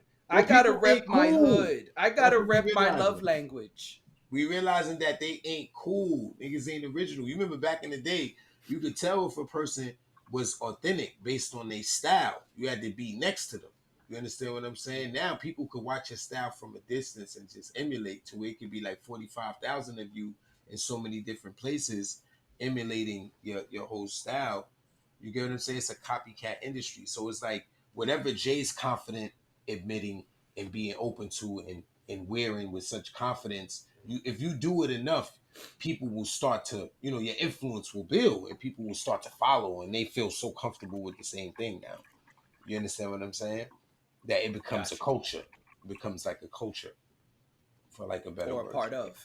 All part of, yeah. Acceptance. So here are the 5 love languages. Words of affirmation. This language uses words to affirm other people. Acts of service. For these people, actions speak louder than words. Receiving gifts. For some people, what makes them feel most love is to receive the gift. Receive a gift. Quality time. This language is all about giving the other person your undivided attention. Physical touch. To this person, nothing speaks more deeply than appropriate touch. Those are the 5 Okay. love languages of bullshit. I think I think it's another thing to rep. I think it's another thing to be a part of. And if we're really going to dive into it, which that was not our topic, but if we're really going to dive into it, most Right. people like Right. all of those things at some point or another.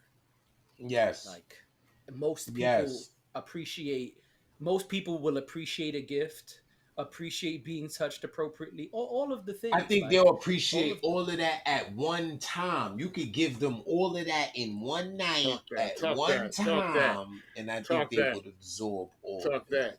You feel what yeah, I I'm mean, saying? Like, come on.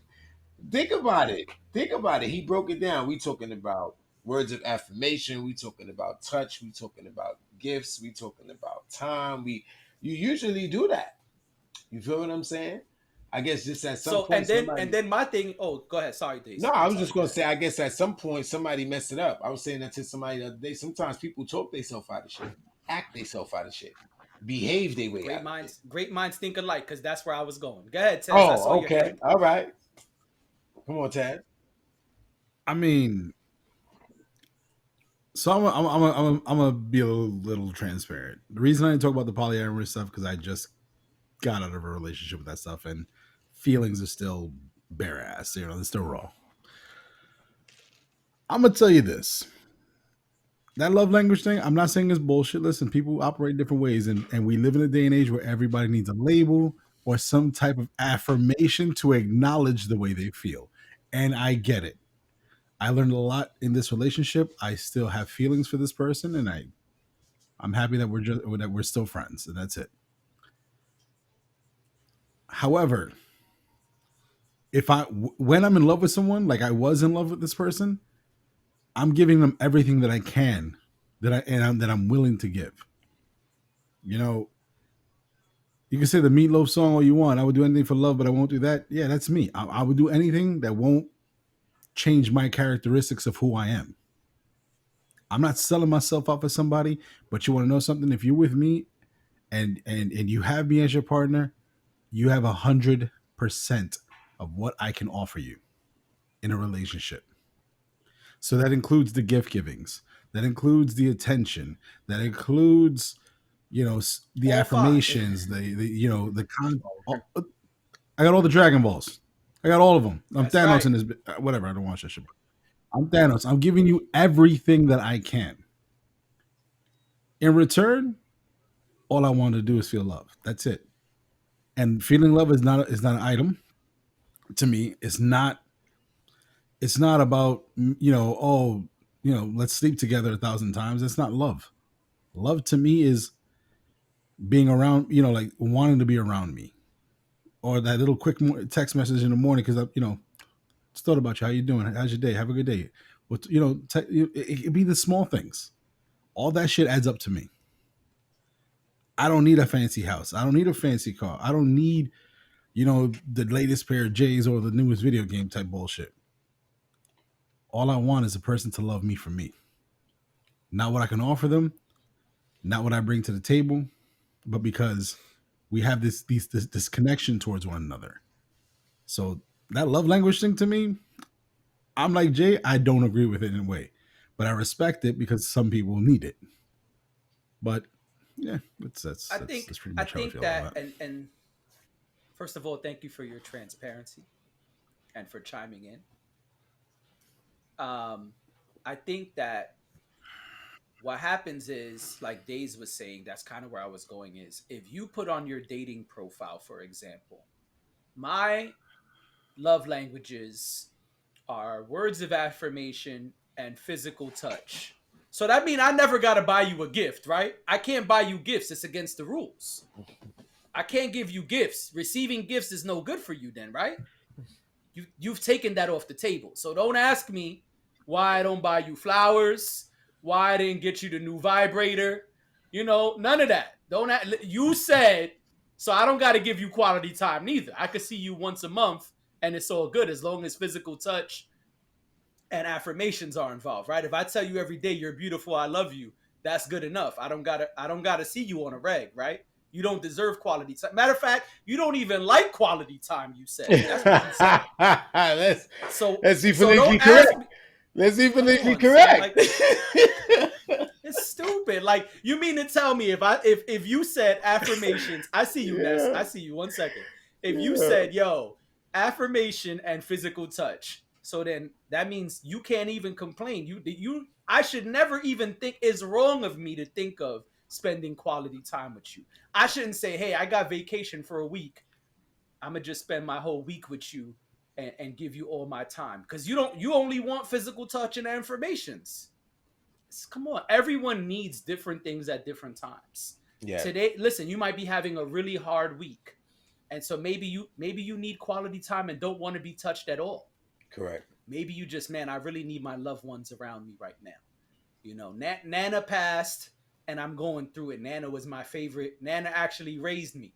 And so I need you around. But now what I'm going to say, remember when I met you? Your dating profile said words of affirmation and physical touch. So I love you, and I'll touch you whenever you want, but I can't spend this week with you.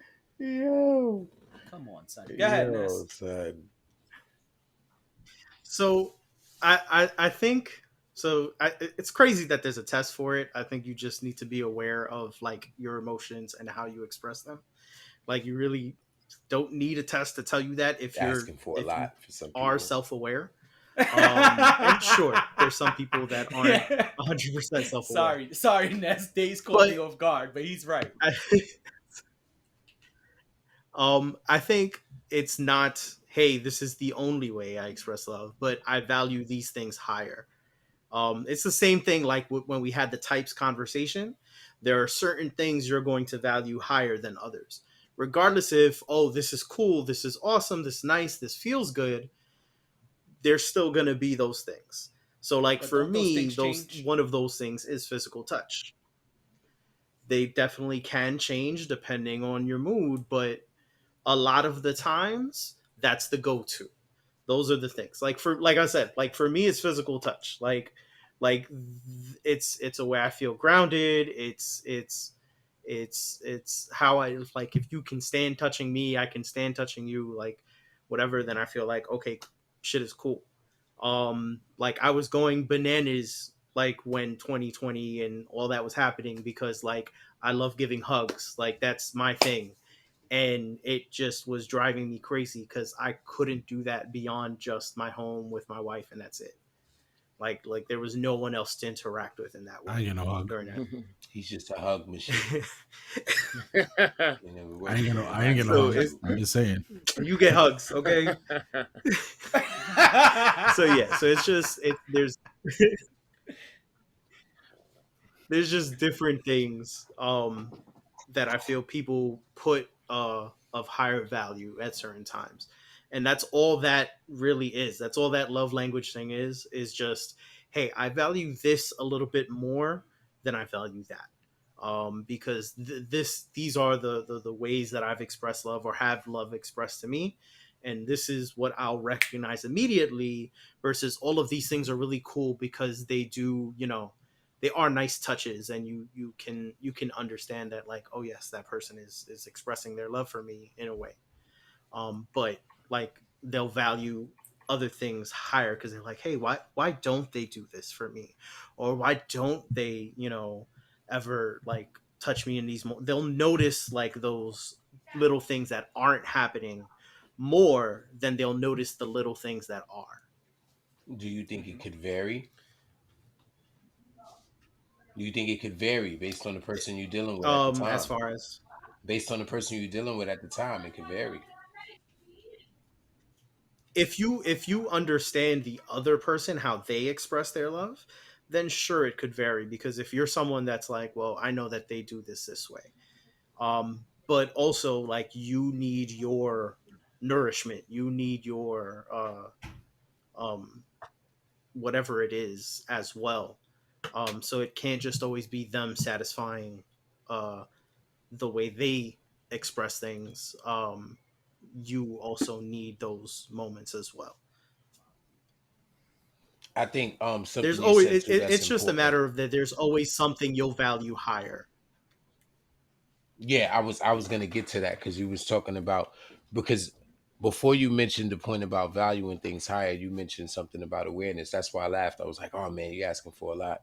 But I think all jokes aside, I think that those moments are important. I think it's important for you to be aware in that moment of what you're experiencing and what you're feeling, because those moments are very telling.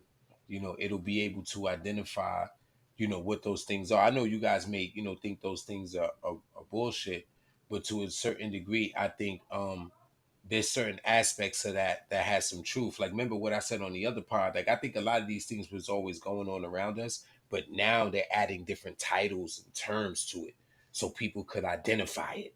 But I always think in some way, we were definitely being affected or having these experiences, but we didn't have the titles for them you know I could think back when I had certain relationships, and when I was with certain girls who were very affectionate, how I felt being with them, and how I felt in those moments, and how I felt more drawn to them, in those moments. But then I also think about where those things could stem from. You understand what I'm saying? Like my grandma. My grandma was very affectionate. My mother's mom was very affectionate. You understand what I'm saying? And I do remember those moments. I remember how I felt, how they made me feel. You understand what I'm saying? Um, and I think to a certain extent, that's where those things could stem from. Some people are probably like identifying with, those moments and those feelings of love, or that expression of love or affirmation or whatever you want to express. Because just like you was saying, you was making jokes, but a person could say, yo, my love language is time and touch. But I could guarantee you, if somebody's splurging on their ass, they ain't gonna say no. You feel what I'm saying? They ain't gonna be like, wait. That is not my love language. But you know what? I love that Louis Right. bag. I love that selfie. You know what I'm saying? Oh, those Right. flowers, that's not my love language, but roses are so beautiful. You know what I mean? Like, come on.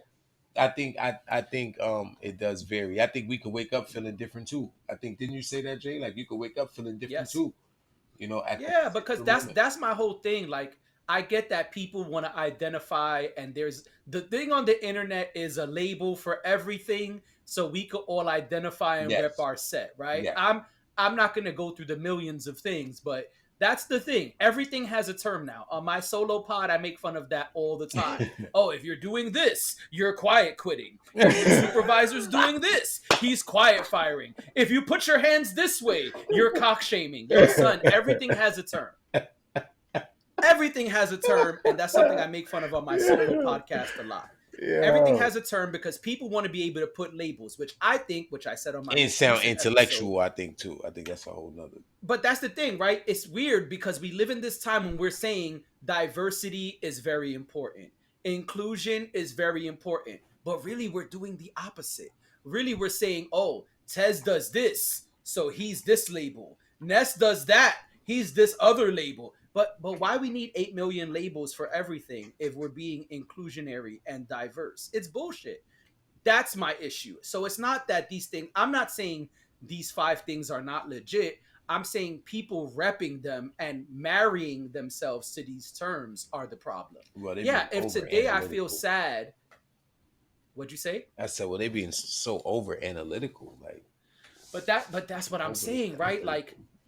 but that's my point. Like, why are you marrying yourself to these terms when idealistically it doesn't make sense? It's gonna change. Like, I get Nestor's point of saying I value this one more most of the time, but that doesn't mean Nestor doesn't require the other Correct. four, Correct. and it Yeah, I doesn't like mean that. that won't change. Yeah, like, Yes. and It I leaves think room. even the I'm sorry. what happened? I say it leaves room. It leaves room for, Of course. transitional periods. Because listen, human beings are very layered creatures. What we need on a daily basis changes. And in life, period. Look, hey, listen, I'm going outside today. I'm not cold. I don't need a jacket. But tomorrow it's going to be brick and snowing. I'm going to need a jacket and a hat. And I'm being silly, but it's the same thing. No, you're Like, right. it's the same thing. Listen, like the example I said. Hey, Nana passed away. I'm going through a real hard time.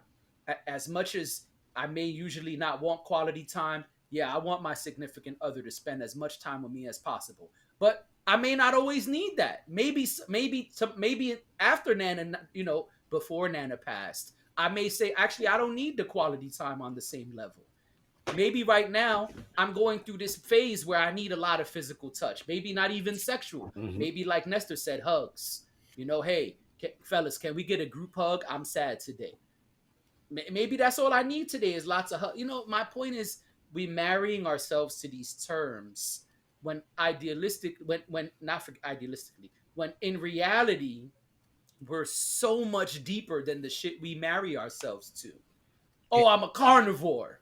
Oh, nigga, so you just hunt and eat meat. You don't eat shit else. You don't enjoy a berry or a banana ever in life because you're a carnivore. Oh, I'm paleo. I only eat fats and yo, son. So you're never gonna. So if I offer you a baked potato, that's no good. You'll never in your life eat a baked potato, right?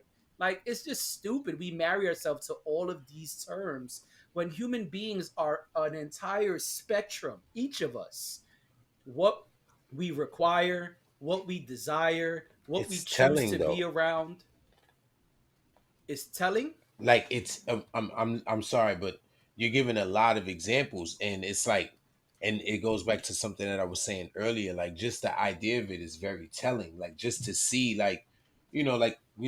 judging by social media. Like I see a lot of things on social media. I don't say nothing, but you can see how, like they say, trees without roots, they just blow in the wind. One week a person be That's a over fact. here, then the next week a person be over here, then the next week a person be over here. But that's what I'm saying. If you're that observant and that analytical, then you can see who is solid and who's authentic because they standing firm versus the people who blowing every which way every day of the week. You understand what I'm saying?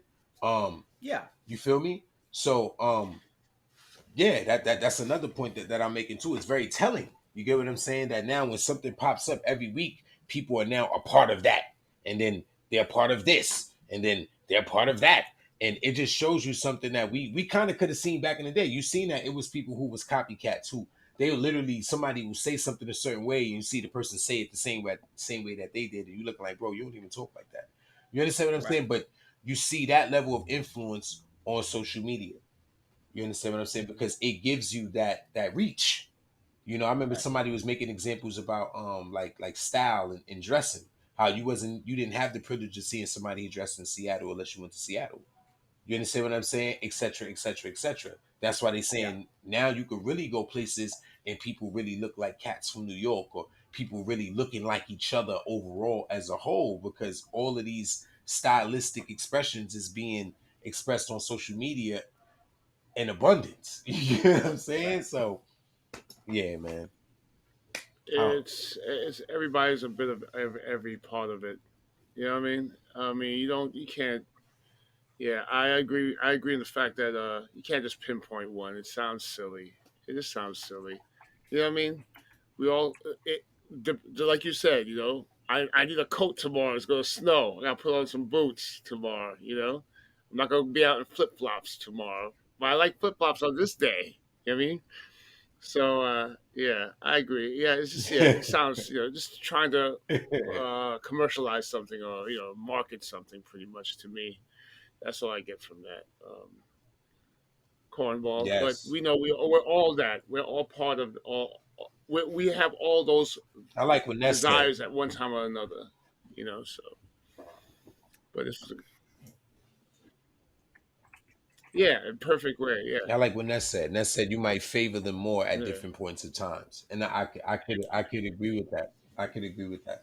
I think that's what Yeah. people mean when they say, yo, this is my love language. I Mm, think they're just saying like, I favor this one more. In certain mm, times I might like this one more, or I might lean more towards this one. You get what I'm saying? Yeah. I can see that. Yeah, I just think marrying ourselves to all of these terms is silly and divisive. And that's my thing. It's like, oh well, if it's not physical touch, it's like so now let's just say, right? All right, so this is it, right? And then I'll shut up. Let's say going back to the dating profile, right? They said words of affirmation and physical touch. But if I think quality time is the best, guess what? Now we've divided ourselves because, well, I only like mm, to express my love language through quality time. So those people, I can't fuck with y'all. It's just more divisiveness. Mm. Capricorn versus Taurus. Physical touch versus words of affirmation. Black versus white. Rich versus poor. Middle, like it's a lot. It's just like, yo, we are just dividing ourselves off so often. And I know this is like, oh man, here Jay go with the society shit, but it's like it's true. I just see like, oh well, Nestor wears hats. I don't wear hats, so I can't fuck with Nestor. If Nestor not gonna ever take his hat off, he can't keep being on my Fact, pod. Like, fact, stop. fact. Like, people are people, and they are just so complex. Being a human, that's one of the many things that separates us from the animals. Like, a lion is just a lion. Like, that lion is gonna be the same most of the time. Humans are way more complex creatures. We're way more complex, and I think just like we like to divide ourselves from others so much, and really unity is the answer. We're all people. Like, if we continue to give ourselves all of these levels of separation, I don't see how we thrive. I think it's based on definition and status. I forgot who was saying it, but somebody was saying like, I don't want to be defined, because he's like, once people define you, you kind of can't grow from that. And I think that's the issue. You defining yourselves and not leaving room for growth, trial and error, flexibility. Because now it goes back to your point. Let's say, all right, these are your physical touch. Now, on the days that you don't want those things and you want those other things, guess what? Now you leave yourself open for scrutiny because you saying, yo, my I only do physical touch and acts of service. But today, nigga want to give you a gift and you open to it, but because you said these two things specifically, you leave yourself open for scrutiny. But now you over here trying to justify when all you got to do is just be open. You feel what I'm saying? That's Don't it. don't don't limit yourself to any titles or definitions, because like we said, you may wake up feeling different on Monday, and that's okay. That's life. That's life. It's okay to wake up feeling different on Monday and then regroup on Tuesday and then readjust on Wednesday. We could go down the line. That's fine. And you have to be okay with that. It ain't about if Go ahead, Ness. everybody's I see okay you. with that. You got to be okay with that. Sorry, Days. Oh no, it's fine. So I think it, like I said before, it's about a level of self awareness, right? So I'm aware that this is right the main way that I express my love. But you're gonna, if you do go in a different direction, you're gonna open yourself up to scrutiny only from people that don't realize that people are fluid and can express themselves in different way regardless of their preferred uh form. Mm-hmm. Like anybody that's gonna be like, okay, well, this is what they usually do, they're doing something different today, then they can be aware that the person is not set in what their expression is. Because again, like I said, you when you're doing these things, you have to be aware what how the other person feels most comfortable as well.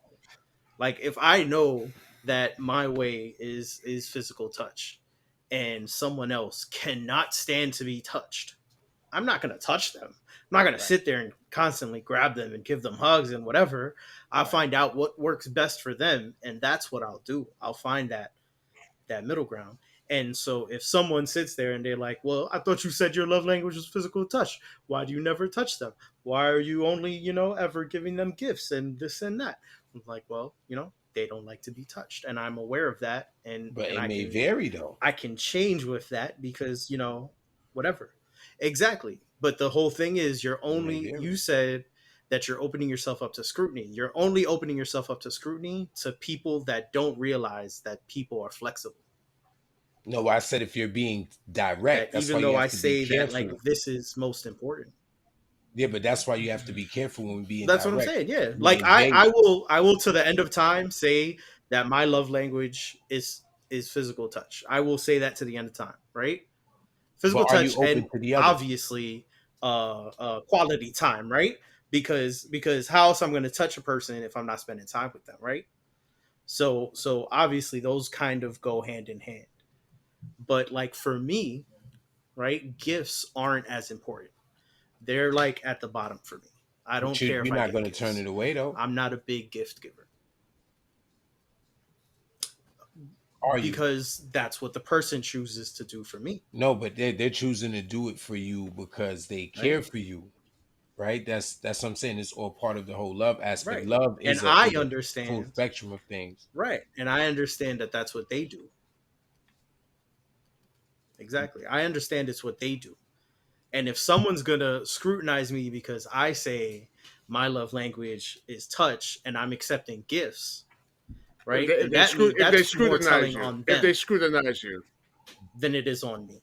I hear you, That's but if telling that someone, they are not aware that, yeah, but we're in a world right, where if you're exactly. They're not aware that people have flexibility. but they're not making people aware of it because they're being very direct. Like such someone like myself, I could be very direct at times. If I'm being that direct, there is no room. There's no wiggle room. So when you're that direct, there is no wiggle room. So when there is no wiggle room, sometimes you can leave yourself open for scrutiny because there is no wiggle room. You understand what I'm saying? Shit can happen. That's like you telling me, yo, bro, I'm gonna be there at 8 o'clock, and I'm expecting for you to be there at 8 o'clock, but your car, your Uber caught a flat. Now you running 20 minutes late. Now a person could be that direct that you told them that your Uber caught a flat, but they still upset that you couldn't make it at 8 o'clock. Bro, I'll be looking at that person that's still mad, like, yo, bro, cut them some slack, bro. Shit happens. That conversation is the flexibility part. But you see how they so direct, like, he told me he was gonna be here at 8 though. That's some people. Some people will really hold you to that shit strongly. Like, you said you was gonna be at 8 o'clock. Right. Like, bro, And but my Uber caught that's a flat telling on the on highway. them. I feel you. You say I feel you, but to a certain degree, it's quite telling on you too. You feel what I'm saying? Like, you got to give yourself room for flexibility. You understand what I'm saying? When you're I being think. Oh, go ahead. Finish, Dave. no, because that's what I'm saying. What we seeing on the dating apps. I'm just talking about somebody saying that specifically. That's very direct. You understand what I'm? Yo, this is my love language, touch, and my love language is hug. That's very direct to the point that you made a joke about it. That's why you say, yo, all right, so then I can't give you no gifts because you ain't accepting no gifts. Why? Because that's very direct. This is what it is. You understand what I'm saying? Like, does that sound like I'm willing to bend? Does that sound like I'm willing to waver? That's what I'm but I think. right. Go ahead. No, I agree or disagree. Does it sound like I'm willing to waver? It does not sound like you're willing to bend. And I think what happens is something that Nestor says very often on this podcast, which is that what's most important in all relationships is communication. Correct. And so if Nestor is telling his partner, hey, this is my preference, but I'm open to the others, well, then they can communicate. And see, me personally, even though I'm against all of this bullshit, I try to adhere to what my partner's desires are. And so this would be part of that. If I'm in a relationship and my lady is telling me, hey, I like to really shower my people with gifts. And I'm not a person who likes a lot of gifts, then we got to have a conversation. Now, you can't give me 30 gifts this month. It's too much for me. It's overkill. Overwhelming. But maybe we can meet at 15. It's I think it all comes down to that.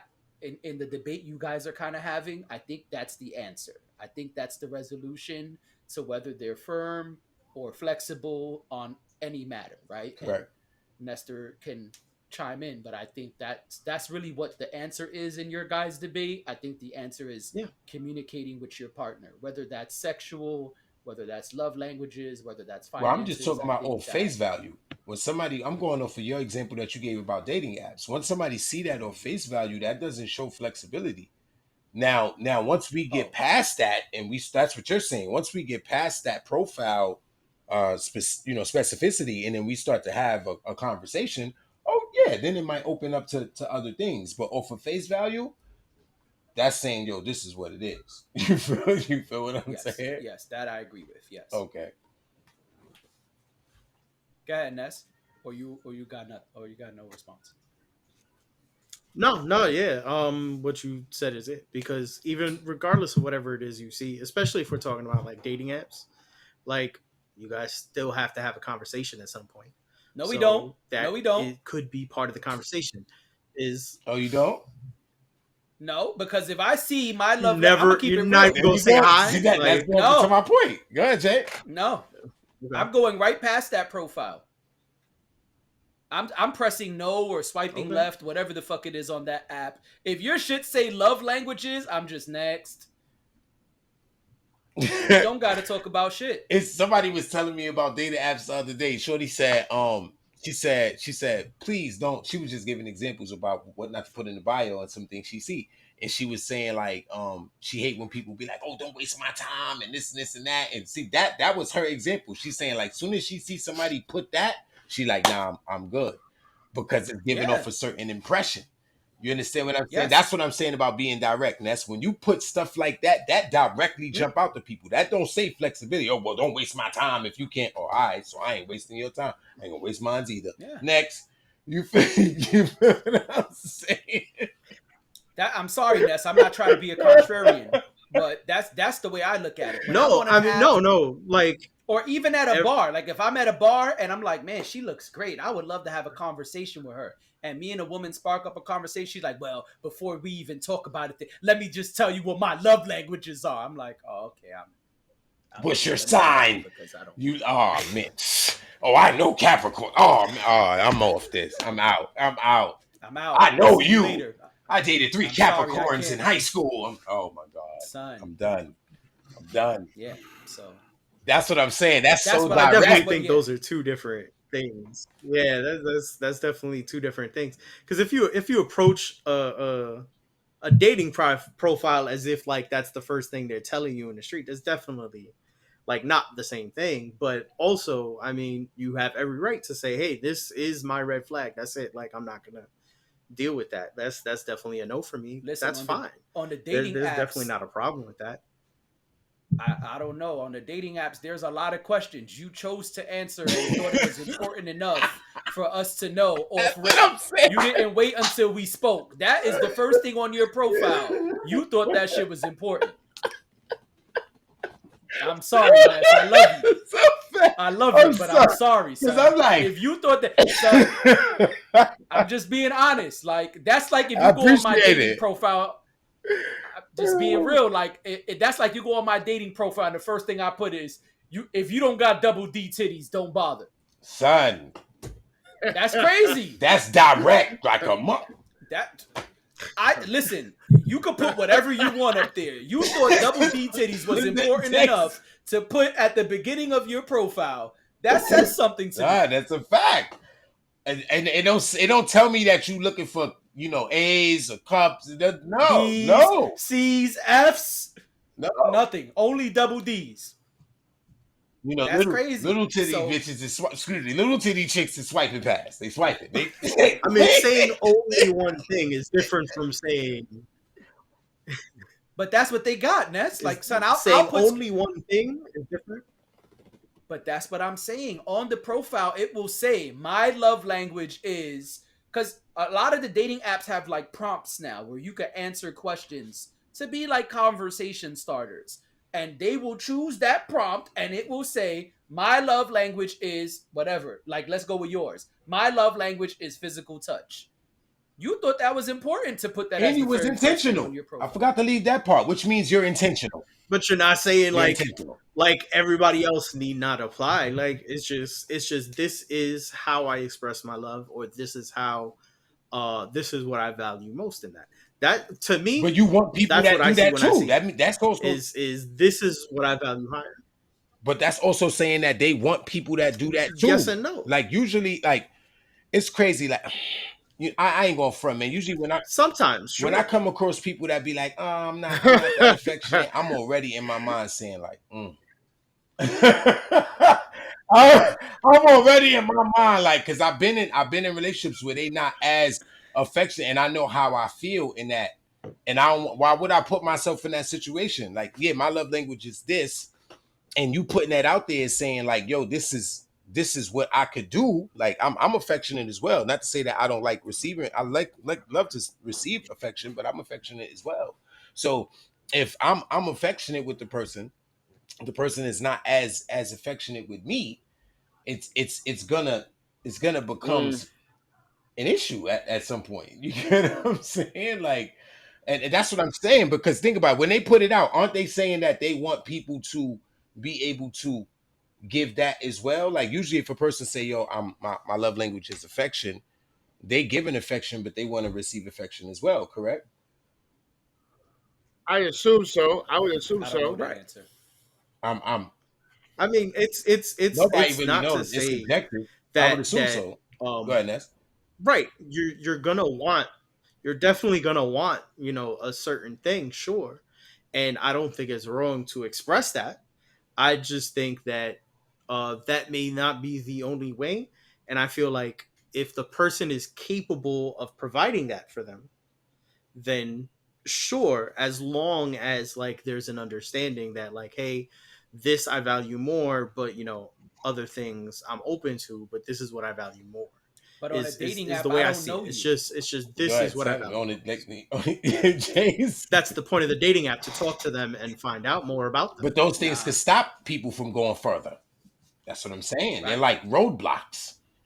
It could. And I joke and laugh. But It could be. we Sure. just gave examples. I say my love language is all of them, and we just express how it could be all of them. I say my love language is all of them. On any given day, different things may tickle my fancy. You understand what I'm saying? And like you said, in a, you know, I I may agree. value certain In a things a lot more, relationship, you know, at that you're in particular love, time. right? Go You ahead, want to Dex. have some physical touch, which requires time. Within that physical touch and time, you're giving each other affirmation, and you're doing things of, and then you may be thinking about the person, and you want to That's what give I them was a gift saying. at the same time. A lot of things is overlapping and blending and meshing in a blurry way. So it's kind of hard to just go into like when people say that or declare that on an app, like what are you talking about? You know what I mean? What are you talking about? You get hooked on somebody and they give you a gift and you're in love with them. You're gonna take that damn gift. You're not just gonna be like, I just want time with you. You know what I mean? So that's the way I look at it. Like when I think about the whole love language thing, it's all a big blur. It's a big cloudy blur where you have your things that you really touch you mostly, but you're gonna go with the other things too when you're in love with somebody. You know? Yeah, yeah, totally, totally. So I you're think right. I they all agree with you in that coexist. one.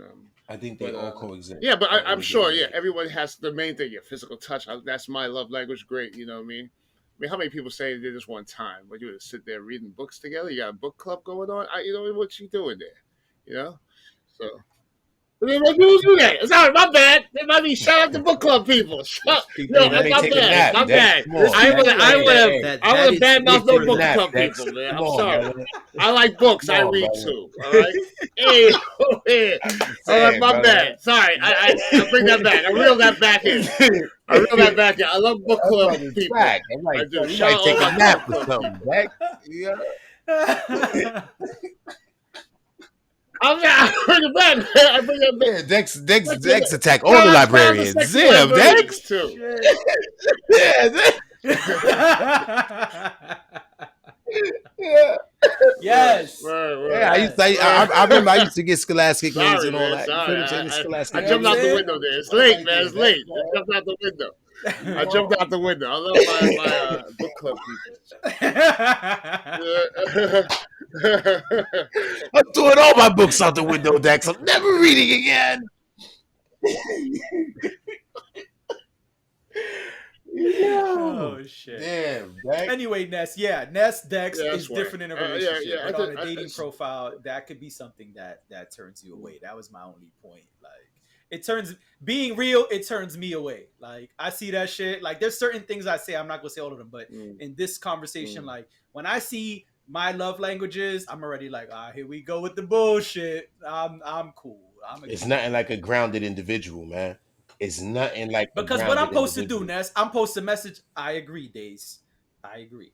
What I'm supposed to do, Ness, I'm supposed to now message you and ask you what's your flexibility. What else are you open to? That's not a fun way to start the process. It's not like No, I'm not right. I'm not like right. Everybody's gonna have their different approaches, and that's something that's just for you, just a write off. So that's fine. Like I'm not saying you have to. Like yeah, yeah. I don't think that sounds very fun. Like it don't sound very fun for me to have to hit you up and now be like, oh yeah, so I see that you put words of affirmation. How often do you need words of affirmation? Is that something that's always required? How do you feel about gifts? Like, that shit is whack, nigga. Let's talk about some real shit. Like, I'm cool. But yes, I agree. In a relationship, it is very different. Messages. Oh yeah, same. Yeah, yeah, yeah. We could wrap up. I see you. But yeah, I just uh I just wanted to respond, Ness, because yes, Ness and Dex, I do understand in a relationship it's very different. I'm only talking Yeah, about yeah, what repping this yeah. thing That's a so trend. That's a publicly trend. means. Like The repping even someone on in it, public even on is a Instagram. trend. Yeah. What happened, Dex? Mm-hmm. That Yeah. Like yeah, that's everything what I'm else. saying. Like Yeah. everything else. Like Yeah. everything else. These it's just showing me that people do not have a mind of their own to really Right. express what it is that they feeling. It's funny how people like to talk and express as if they being such an individual, but you could clearly see that it's a herd immunity. You get what I'm saying? It's a It's a simulation. yes, yes. A clear simulation, man. But people will Yeah. talk like they being so authentic though, you know? They Yeah. speak as if they so authentic, you know. Yeah. quoting the same rap lyrics, wearing the same clothes. You get what I'm saying? Spitting the same lingo. Right. I remember when, being able to express yourself so authentically, it was the thing. It was the thing to do. It was the way for people to really get to know you. Because when you think about it, and I remember Jay, you were saying something to me in the past. We had a conversation about like dealing with people. Remember, you was talking about being intoxicated, right? Remember that Mm-hmm. conversation? And I still think Yeah. about that during till this day when you was like, yo, but if every time you're around somebody, they intoxicated, how do you know when you're really experiencing that person? And that shit was like, Yep. I was like, yo. Yeah, no, because it's in bro, I'm not gonna front. I'm the type of person, you give me one thing, I start looking at it in so many different variables. You understand what I'm saying? So it's like even when I'm hanging out with somebody that I'm cool with, if you always twist it, at what point am I really experiencing the real you? You always high, you always drunk, Right.